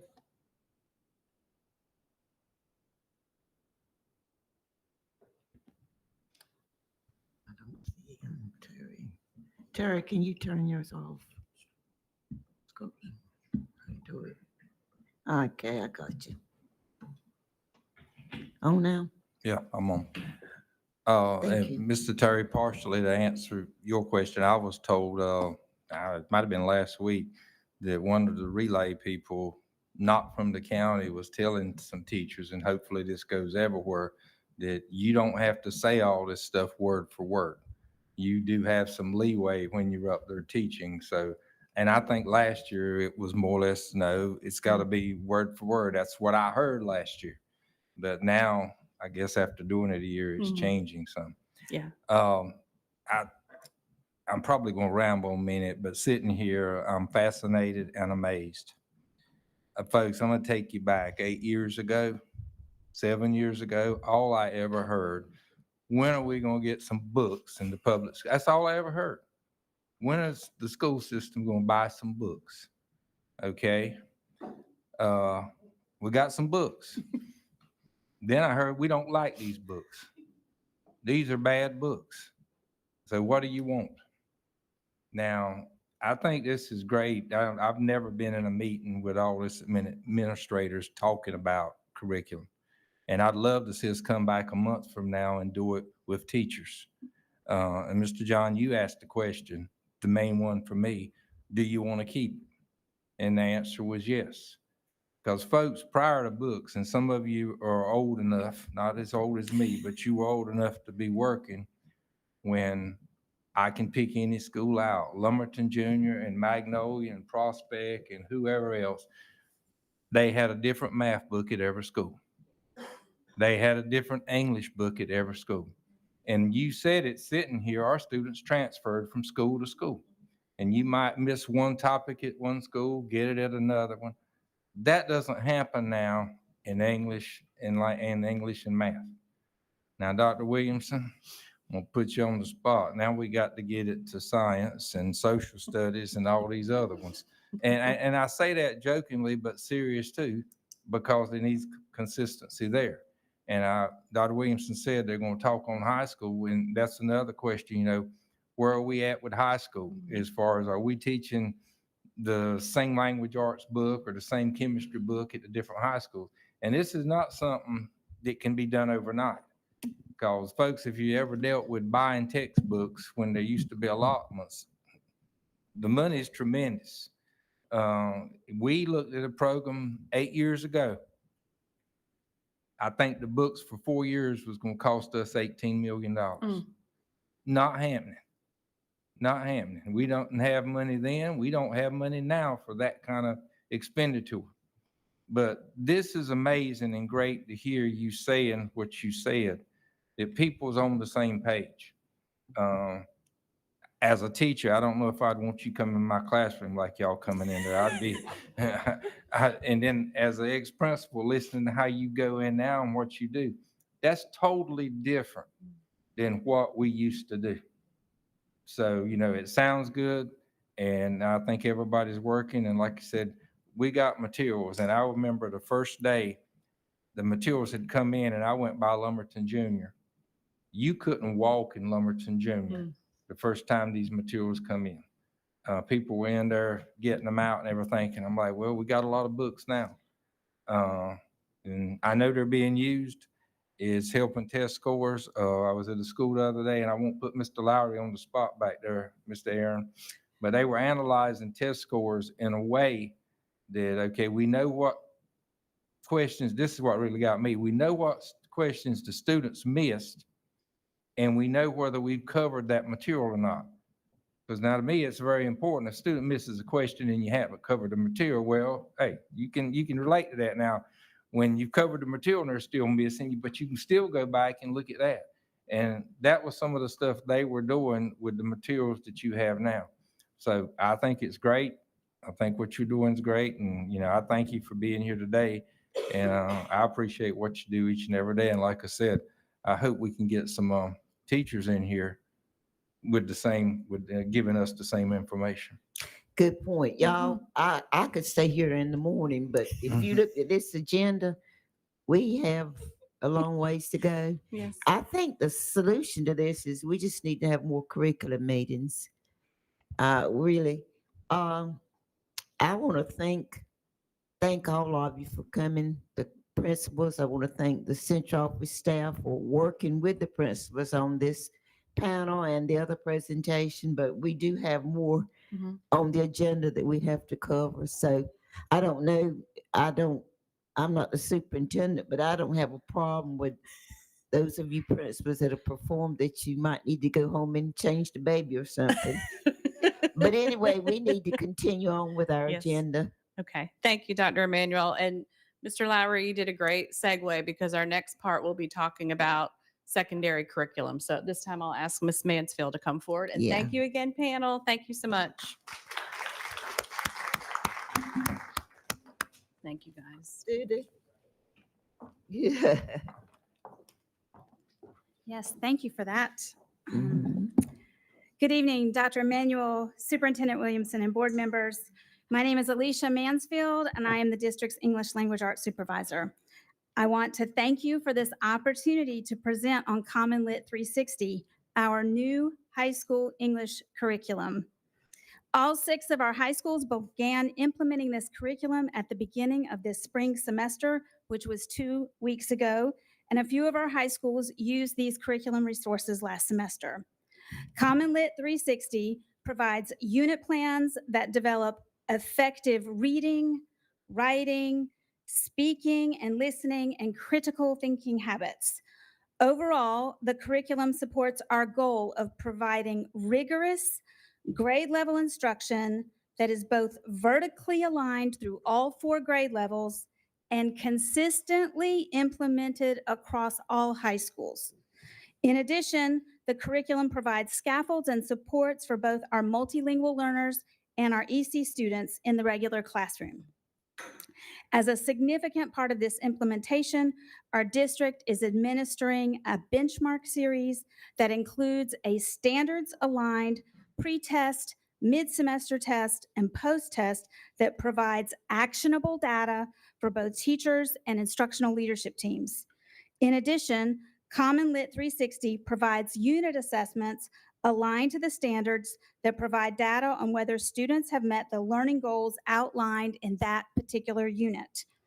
This data should be used to identify and address student gaps in learning and to plan for students who need additional challenges. As a result, our Common Lit 360 implementation supports our goals of improving student proficiency and growth on the English 2 end of course exam, our ACT reading test, the ACT English test, and the Work Keys assessment. To date, we have hosted 3 professional learning opportunities for teachers and instructional leaders, and our digital teaching and learning coaches have received training on the technical aspects of the platform so that they can support teachers with accessing and assigning materials. The resources now available to teachers include unit plans, lesson plans, specifications for culminating tasks, student reading materials, presentation slide decks, vocabulary resources, and grammar resources. The district has provided a common pacing to support collaboration and to ensure that all all students have opportunities to engage with grade level curriculum. The individual lessons based on the gradual release model contain options for teachers to either assign the curriculum digitally or choose paper and pencil. In addition, the unit plans include flex days so that teachers can have additional opportunities to address the unique instructional needs of our students. And I would like to say that one of my favorite things about this curriculum is that it provides explicit instruction in high school level writing, so that we're not just assigning writing, but teaching it. And yeah, thank you for this opportunity. Are there any questions? Yes, ma'am. So let me get this straight. We have now begun this new endeavor, is that correct? Yes, ma'am. Okay, so does that mean that the kids no longer have those books anymore, that they're just using this resource?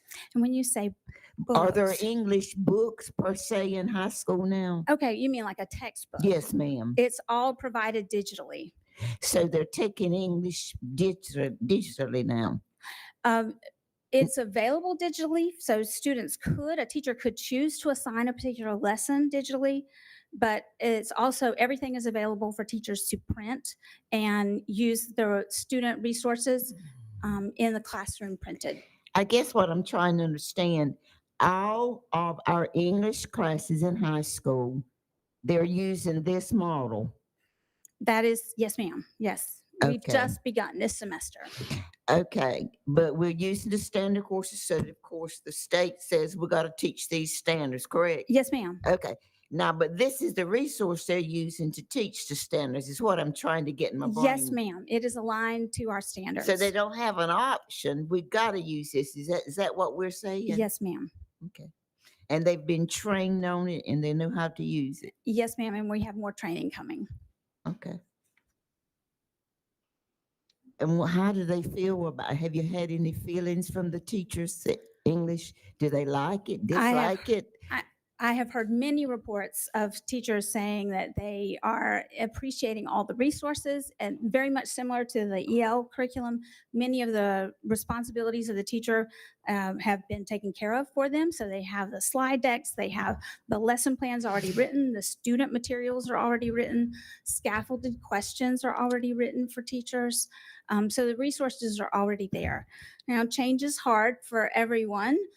So there are some that have maybe expressed some reservations, but it is on grade level and it is equally available to all of our students across the district. I guess I don't have a problem with anything, okay? Okay. I guess my concern or my curiosity is, this is the first time I've heard of this. Now, I'm in the dark ages, okay? Did the teachers come together and have input in selecting this, or how did we come into this? Yes, and I'll also defer to, yeah. I want to share, Dr. Emmanuel. One of my concerns going back to the high school is that we didn't have a core. And so Common Lit actually has a free program that you can use before you make any purchases. So the district allowed Fairmont to pilot it last semester. And so one of the things I want to add is this using text that we've always used. So for example, I was in the English 3 classroom last week, and she was giving students context about the Roaring Twenties, because Unit 1 is about the Great Gatsby. So one of the issues we used to have in English classrooms is we would read books and just read the whole book You're and talking never about stop. literature, not the grammar English, literature. Right, I'm what- talking about literature, yeah. Yeah. Or even an informational text, and not stop and make sure we were teaching the standard. Well, Common Lit kind of forces that, but it's books that we're already using. So we ordered class sets of, what's the ones in 10th grade? 10th grade, we don't have any novels in 10th grade, but it's Animal Farm. Right, in ninth grade, yeah. We're using Frankenstein and Othello in 12th 12th. grade, The Great Gatsby and Their Eyes Were Watching God in 11th grade, but the curriculum is rich with informational text. So this, let me get my brain straight. We're talking about literature, not English, no, All not of it. grammar, right? All of it. All of it's built in. I was just wanting to make sure we added that. It's using some of the resources we've already used before. And this was selected by whom? Teachers, I'm assuming, and principals, and It come from a desire of needing something common. And I'm gonna say specifically at Fairmont, we have 6 English teachers and 4 of them come from other countries. well, And so I guess my question still hadn't been answered. How No. did Robeson County get it? I guess. How did it come about in our county? we found it because commonly it's a free curriculum online. And so we found it and I'm saying Fairmont tried it. And then once the district saw what it could do, was able Maybe to Dr. Carr add can it. answer. So what we looked at is what books were we already using? So if we look at the books that we were using, as Alicia alluded to, these were already text, almost all texts that we were using in the district that were already in the pacing guide. But what was happening that maybe Mr. Barton used the book one way, Mr. Terry would use it a different way, Mr. Jamal would use it a different way, and there was no consistency with how that book should be taught and what standards should be taught with it. And so we had quite a few schools, almost every high school, using some pieces of Common Lit 360 already. So they were using that to support their work without the purchase. And so they were using the lessons that were provided. They're not scripted like what you see in El Eureka. It gives you the guidance of how to teach that book, incorporating all those standards. And so through some discussions with especially the high school principals and what was already being used, it was decided that we would try to do it this year with English 1, 2, 3, and 4, because it was already using the resources we had, just adding the paid components so that the teachers could have access to the assessments that are not free to them. And so everything else was already free and available the whole time. So really the only thing we're paying for is the assessment piece so that they have that additional piece. But it was really a heavy discussion with high school principals talking about, we don't know what we're looking at. We don't know if it's aligned to the standards. And so not taking away from what the teachers were using in the classroom with those books that were already chosen, it was just adding some structure to help them and still bring in other pieces that they need to bring in based on their knowledge of English 1, 2, 3, and 4. So Dr. Carr, that Mhm. means principals had input, Mhm. teachers had input 'cause we had- before we made, that's the Mhm, question. mhm. Craig, okay. Got it? Yes, Dr. Manuel, I'm gonna ask it this way. Dr. Williams, I understand what you just said. Mhm. Who approved the use of this? Because I mean, this is the first time I've seen it that I remember. Now, it might be something that come along, but then I missed. So my question is just with what you're saying, if we made a purchase, who made that approval? So if what Dr. Carr said, this is material we had, so we didn't purchase a curriculum that's available. What we purchased were the assessments. Assessments. Right. And the professional development to help support the use of it. So now, is that just for this semester to see how it goes, or we got it for 1 year? Yes, we've only purchased it for a semester right now.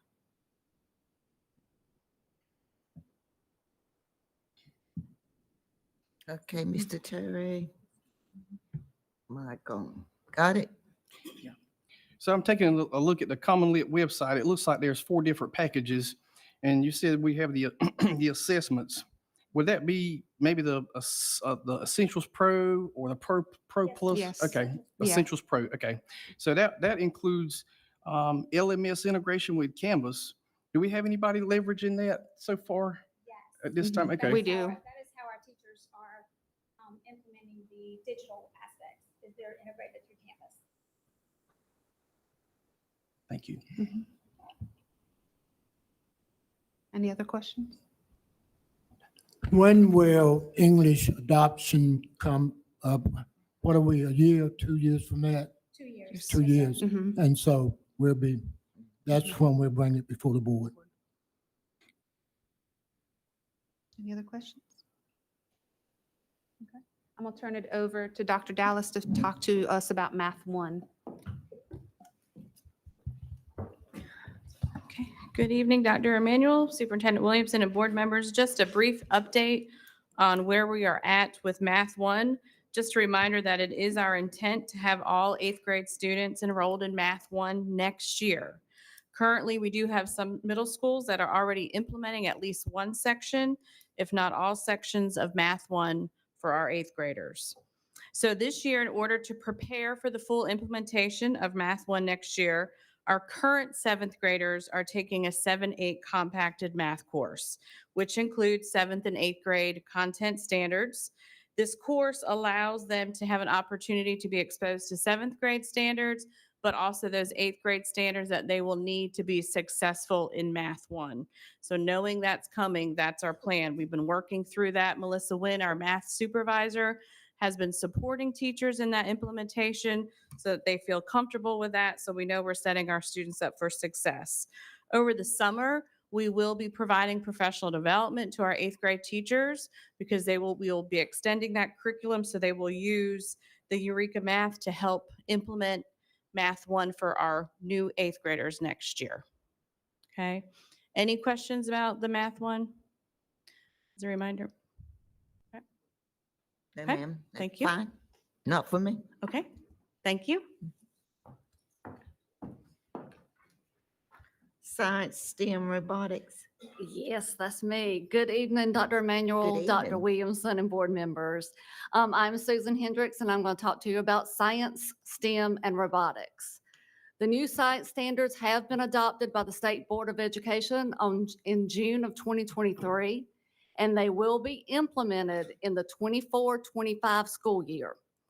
We did have a teacher that participated with DPI on the standards revision, and all of our teachers were allowed to give feedback to DPI on those changes. Currently, we have a team that's working with the Sandhills region, and they are developing the science framework along with resources and lessons that will roll out in the fall with the new standards.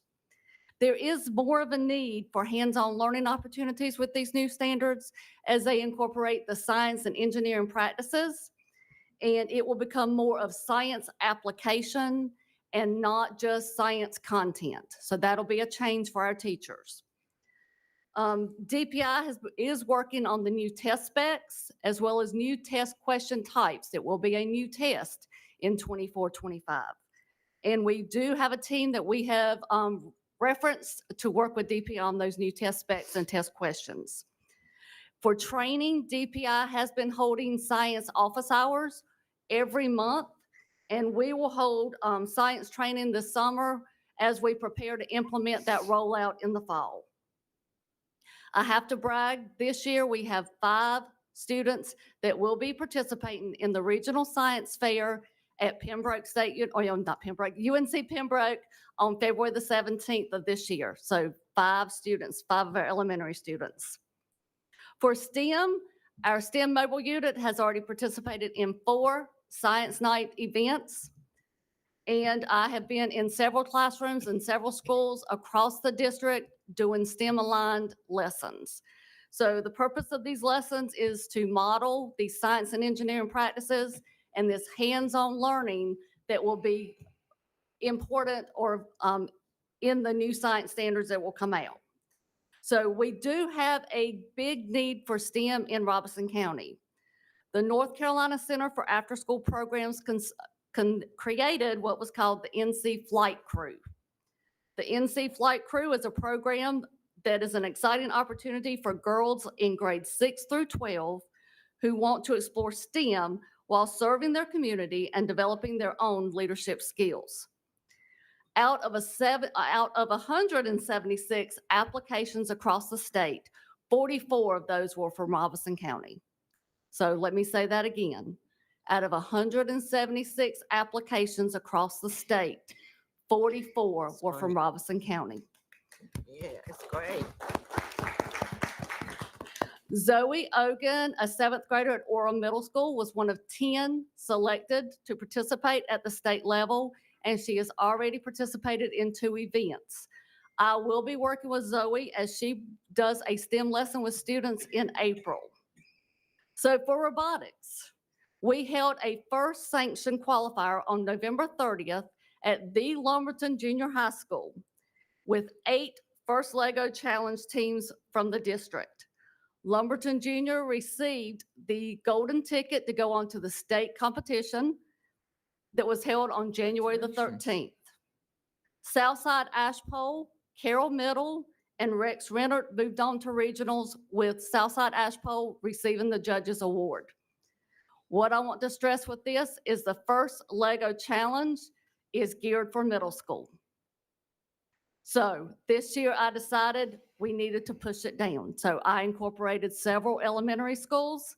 So we had teams that consisted of 3rd through 5th graders competing with 7th and 8th graders.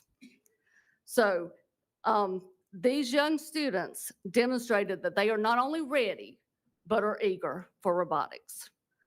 So mark your calendars, because on March 27th at the Lumberton High School, we will hold a Robeson robotics exhibition where we will have 16 first explore teams, which are grades 1st and 2nd, 12 challenge teams, which are grades 3 through 8, 5 First Tech Challenge high school teams that will compete across 3 levels in one day. And we will have our early college first FRC team that will showcase their robotics and will help with assisting with the day's events. So that's all I have for robotics. Do you want to show the video? Here's a teaser for the competition. Oops.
Is that food on that tray back there?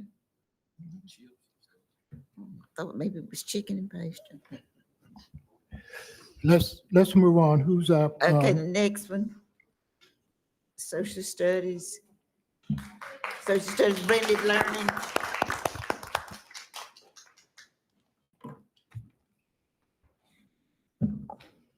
Good evening, Dr. Emanuel, Dr. Williamson, and board members. I am Commissia Scriven, the Social Studies Health and PE Supervisor. Starting with professional development. I'll wait till he puts it up. But with professional development, due to the implementation of new social studies standards that we recently had, as well as school observations, I determined that our starting point would be middle school. So with middle school, we have went to all the middle schools except 3, but we have went to majority of the middle schools to perform lesson plan component, PD, as well as standard analysis. So we have new standards, they have changed, they're more narrow than broad as before. We wanted to make sure that all the teachers knew how to break down the standard the correct way and be able to create lesson plans. We also focus on literacy and social studies. All academic coaches, as well as all lead teachers, have been trained in literacy and social studies. So they have taken that back to their schools.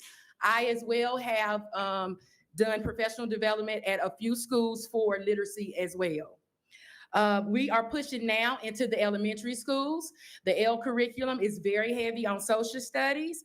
And so we want to ensure that those classrooms that are considered self-contained, usually K2, some are K3 in the district, that they understand how to use one of those standards and push it into their L curriculum. Instead of creating a whole social studies lesson, they can use that same topic from the L curriculum and create a social studies lesson. The elementary teachers that are actually blocked, we are more focused on the lesson plan components and being able to create a full lesson plan for each student. Our high school focus is also, of course, the new standards, but the inquiry piece. So if you see on the screen, we have an inquiry diagram. That's a new component for standards in North Carolina. So this has to be utilized. This is a 6-8 description, but it's for all grade spans, but this is just 6-8 on the screen. And what's happening is when we usually go into the high school, we see that teachers are standing in front of the screen and not letting students use critical thinking skills to be able to analyze and dissect primary and secondary sources. So we're trying to push those teachers away from that screen and let students collaborate and work together. If you look at the categories on the inquiry document, you see that all of these are huge pieces in the ELA classroom. So if social studies teachers are using these pieces, such as claims and evidence, if they're using these pieces, we're almost guaranteed that students will grow on the ELA, EOG test, and EOC test within the high school. So this is a big focus that we're focusing on right now. Now, our blended learning pilot, that's on the North region. All middle schools on the North region. We have Parkton, St. Paul's Middle, Red Springs Middle, and we meet monthly with science and social studies teachers. And we are creating a platform for students where they are forced to use critical thinking skills and collaborate by also bringing in those digital components. So the way that we're doing this is in a station rotation model, so that all students, the teachers, it's easy for them to differentiate, but it's also easy for students to learn, because being able to collaborate with their students with their peers is a big piece. But also the main piece is just ensuring that students have critical thinking skills. We don't want teachers just spitting out knowledge that they know. We want students to be able to collaborate and come up with solutions to problems. So that's what we're doing in the land of social studies. Thank you. Any Great questions? job. Yes. I don't have any questions. Board members, any questions? All right, we're moving right along to PSRC online. And I do want to say, Susan did mention about some grants. There is a grant we're writing so that we can continue the blended learning in all the middle schools. So that's actually Good. one of the grants that we've just now applying for with the State Department. And so we wanted to give a quick update on PSRC online. What we're currently doing is looking at all curriculums and how they're being implemented. And so what we wanted to do is make sure that every curriculum that we're providing, be it science, social studies, how is it aligned with the current standards, and is it up to the rigor that we see when we think of NC virtual public schools? So what we're doing right now is taking time to go through all the courses that we offer through PSRC online to make sure that they are aligned to the new standards, and we're going to make sure they actually mirror what you see in the virtual public schools. So currently the curriculum supervisors are reviewing those so that we can have them prepared for the fall and have them ready to roll with any updates that are needed to those courses.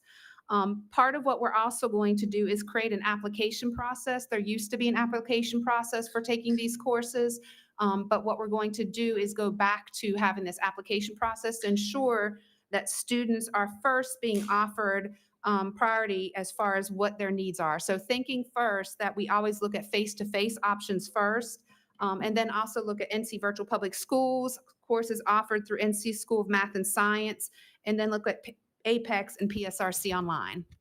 The only thing that I would caution is not get too rigid because students can have an option of graduating early. And these online courses, I'm not saying PSRC online, but there are options for students to take online courses to graduate early. So if we become too rigid, then they can't do that. We're not going to cut any courses. We're literally just making sure that they get the best option that'll help support whatever program they need. So we're still encouraging if a student wants to graduate early because of the things that they're doing, none of that will change. We're just going to make sure that they get the one that matches best with the needs of their. Dr. Carr, so what will the application process include? Right now, that's part of what we're working on. So it's prepping for the fall. So we have not, but it's really looking at that they say that they need one of the courses that PSRC online is offering, and first seeing, is it offered face-to-face on campus? If it is, then we're going to encourage face-to-face prior to doing online, because we just know students do better with face-to-face. But if it's a course like we see where that is just not offered at their school, for example, we have a couple high schools that can't offer Spanish, they just don't have the teachers, then that will be a priority for them to get in that course. So we're looking at where does it best meet? So it's really saying that we want to take this course, why do you want to take this course, and seeing how that fits into the progression of their needs in order to graduate and get what they need. What modalities or methods do students have in terms of options for taking algebra or English 1 in the 8th grade? Right now, well, algebra is not, and English 1 is not offered in, unless they take something during summer in 8th grade. I mean to say like math 1. Math 1, well, right now we do offer, so if there's a child that is a certain score on the EOG, all of those students are automatically offered Math 1. But next year, every single child will be taking Math 1 in 8th grade. So there's we actually have 3 schools where every child is taking Math 1, and what we're moving towards is having every child take Math 1. So it does open up a lot more opportunities at the high school level. So next year, every 8th grader would take Math 1? Yes. Okay. Any other questions? If not, I'm going to turn it over to Ms. Burney for updates on EC.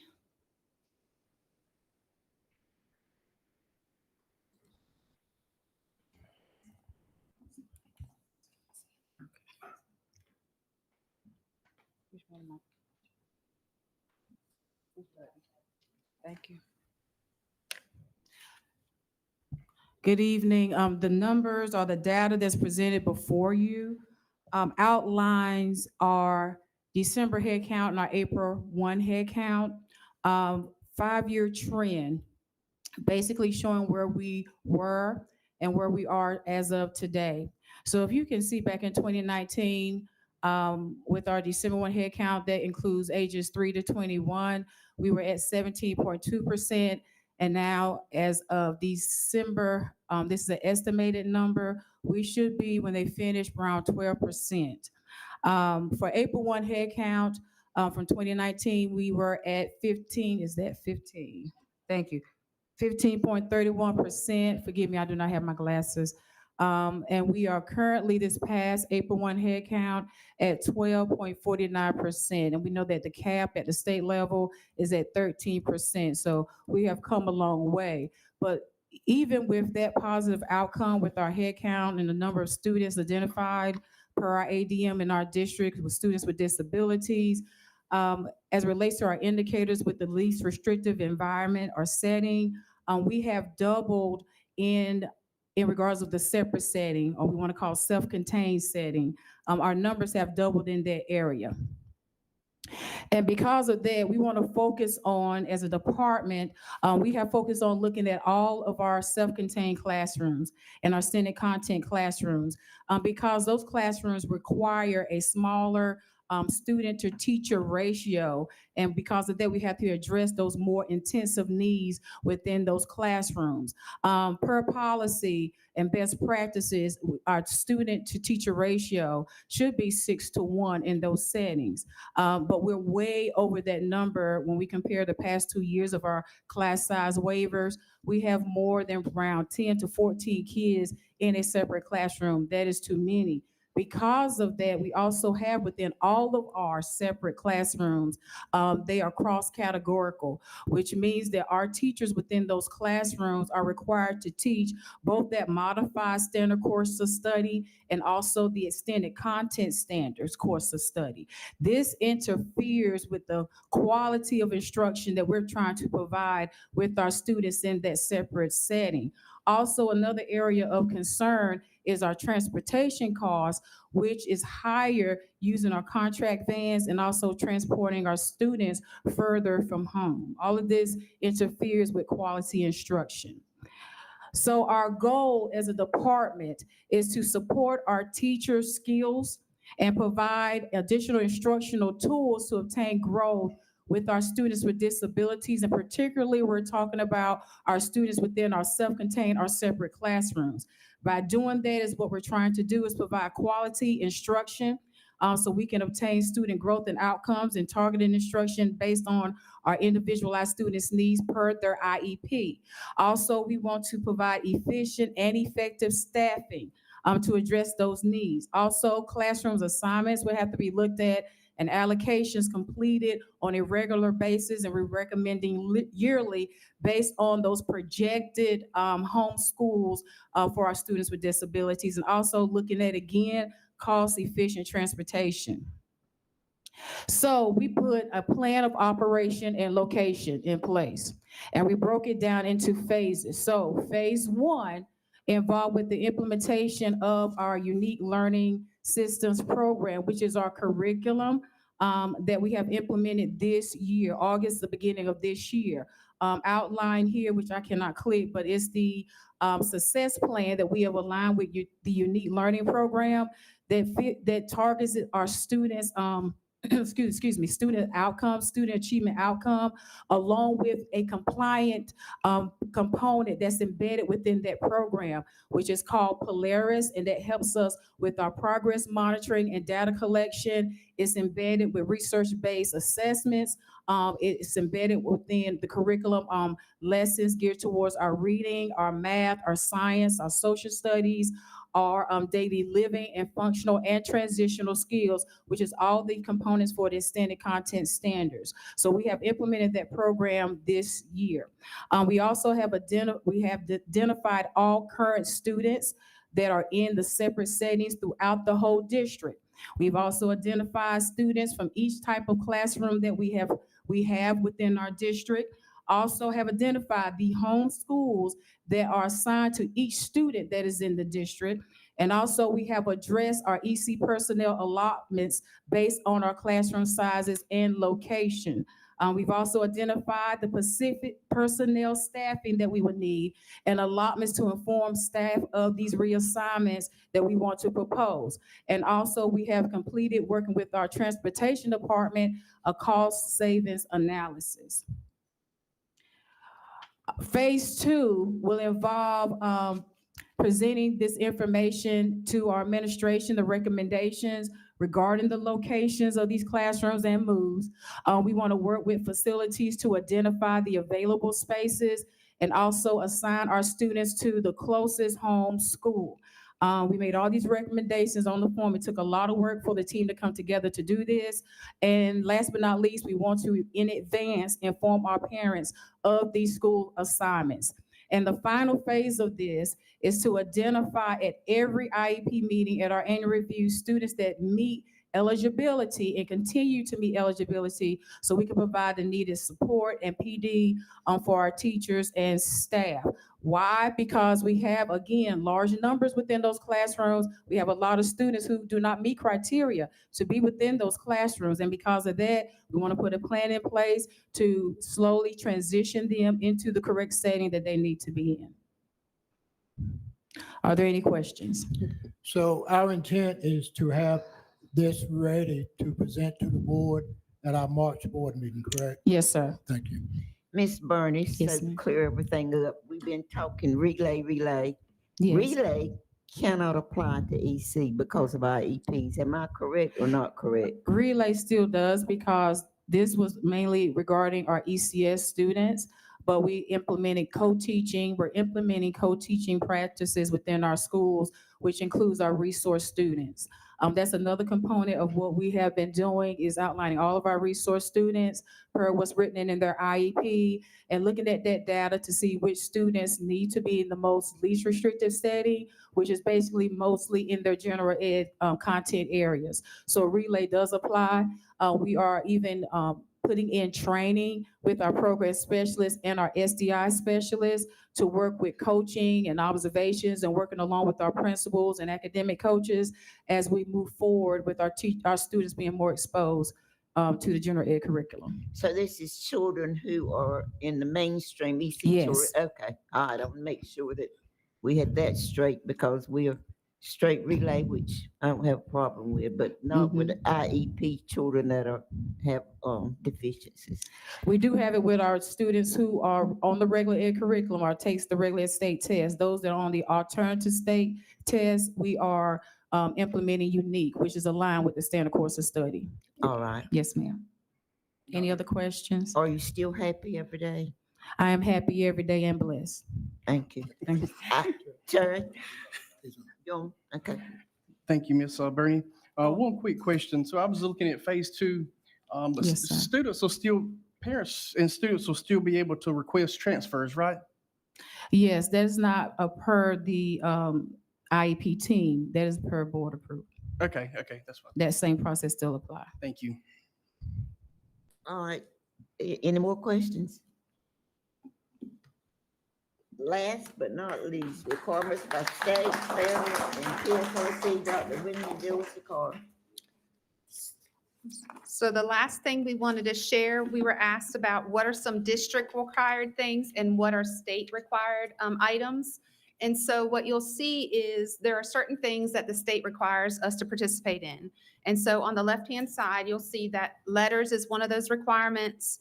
The comprehensive needs assessment visits by the State Department are a requirement, which each of our schools is currently going through. Amplify or M-Class. The IRPs or individual reading plans that have to be written for our children based on where they're progressing in their reading. Of course, implementation of standard course of study, the use of MTSS for problem solving to decide what our students needed are. Check-ins in that we're using or participating in NC-PAT, which is how it's decided what EOG each child will take. That is a new system that the state has put in place in regards to the EOGs. And then the EOGs, EOCs, and Extend 1 assessments, their third grade Read to Achieve assessments, the ACT, the access tests, which is for our EL learners, work keys, and we're currently starting NAEP. Half of our schools are actually part of that this year that have to participate in that assessment. And so those are all pieces that we followed because of state guidelines. And then what you'll see as far as the district, we are using the adopted curriculums that we have and any assessments that come with that. And then the other piece that we have is ClassWorks. So what you'll see is a lot of the stuff that we're implementing really is part of what state and federal guidelines are, and that we're just adding those pieces to support the standard course of study and the implementation of MTSS. Any questions? Anybody have a question? If not, I want a person, Mr. Superintendent, you have anything you want to say? Thank you to the board for your support, and hope this information is extremely helpful. Thank you to our outstanding central service staff, especially thank you to our principals, a wonderful group of instructional leaders, and to our parents. Appreciate all the support. We're moving in the right direction. So thank you to everybody. And I want to thank you as being in the curriculum. I thank you. This is just right up my alley. Like I said, I could stay here all night, but we got to do other things. We do not have two of our members present tonight. Have you heard from them, Mr. Superintendent? I heard from Miss Crystal, and she had to work. Haven't heard from Mr. Brewer and Okay, did you hear from Mr. Gentry? Okay, but anyway, Miss Crystal did send a text. She had to work. But I thank everybody. Thank you, Mr. Craig and John. Y'all just, you got my back all the time. I appreciate that. And everybody, try to go home and do some dinner or something. But wait a minute, I gotta have a motion to adjourn this meeting. Come on, I got. All right, Terry, somebody second so we can go home. Okay, don't have to be sick. Okay, this meeting is, everybody in favor of adjourning, say, everybody in the back say yes. Yes. This meeting is adjourned.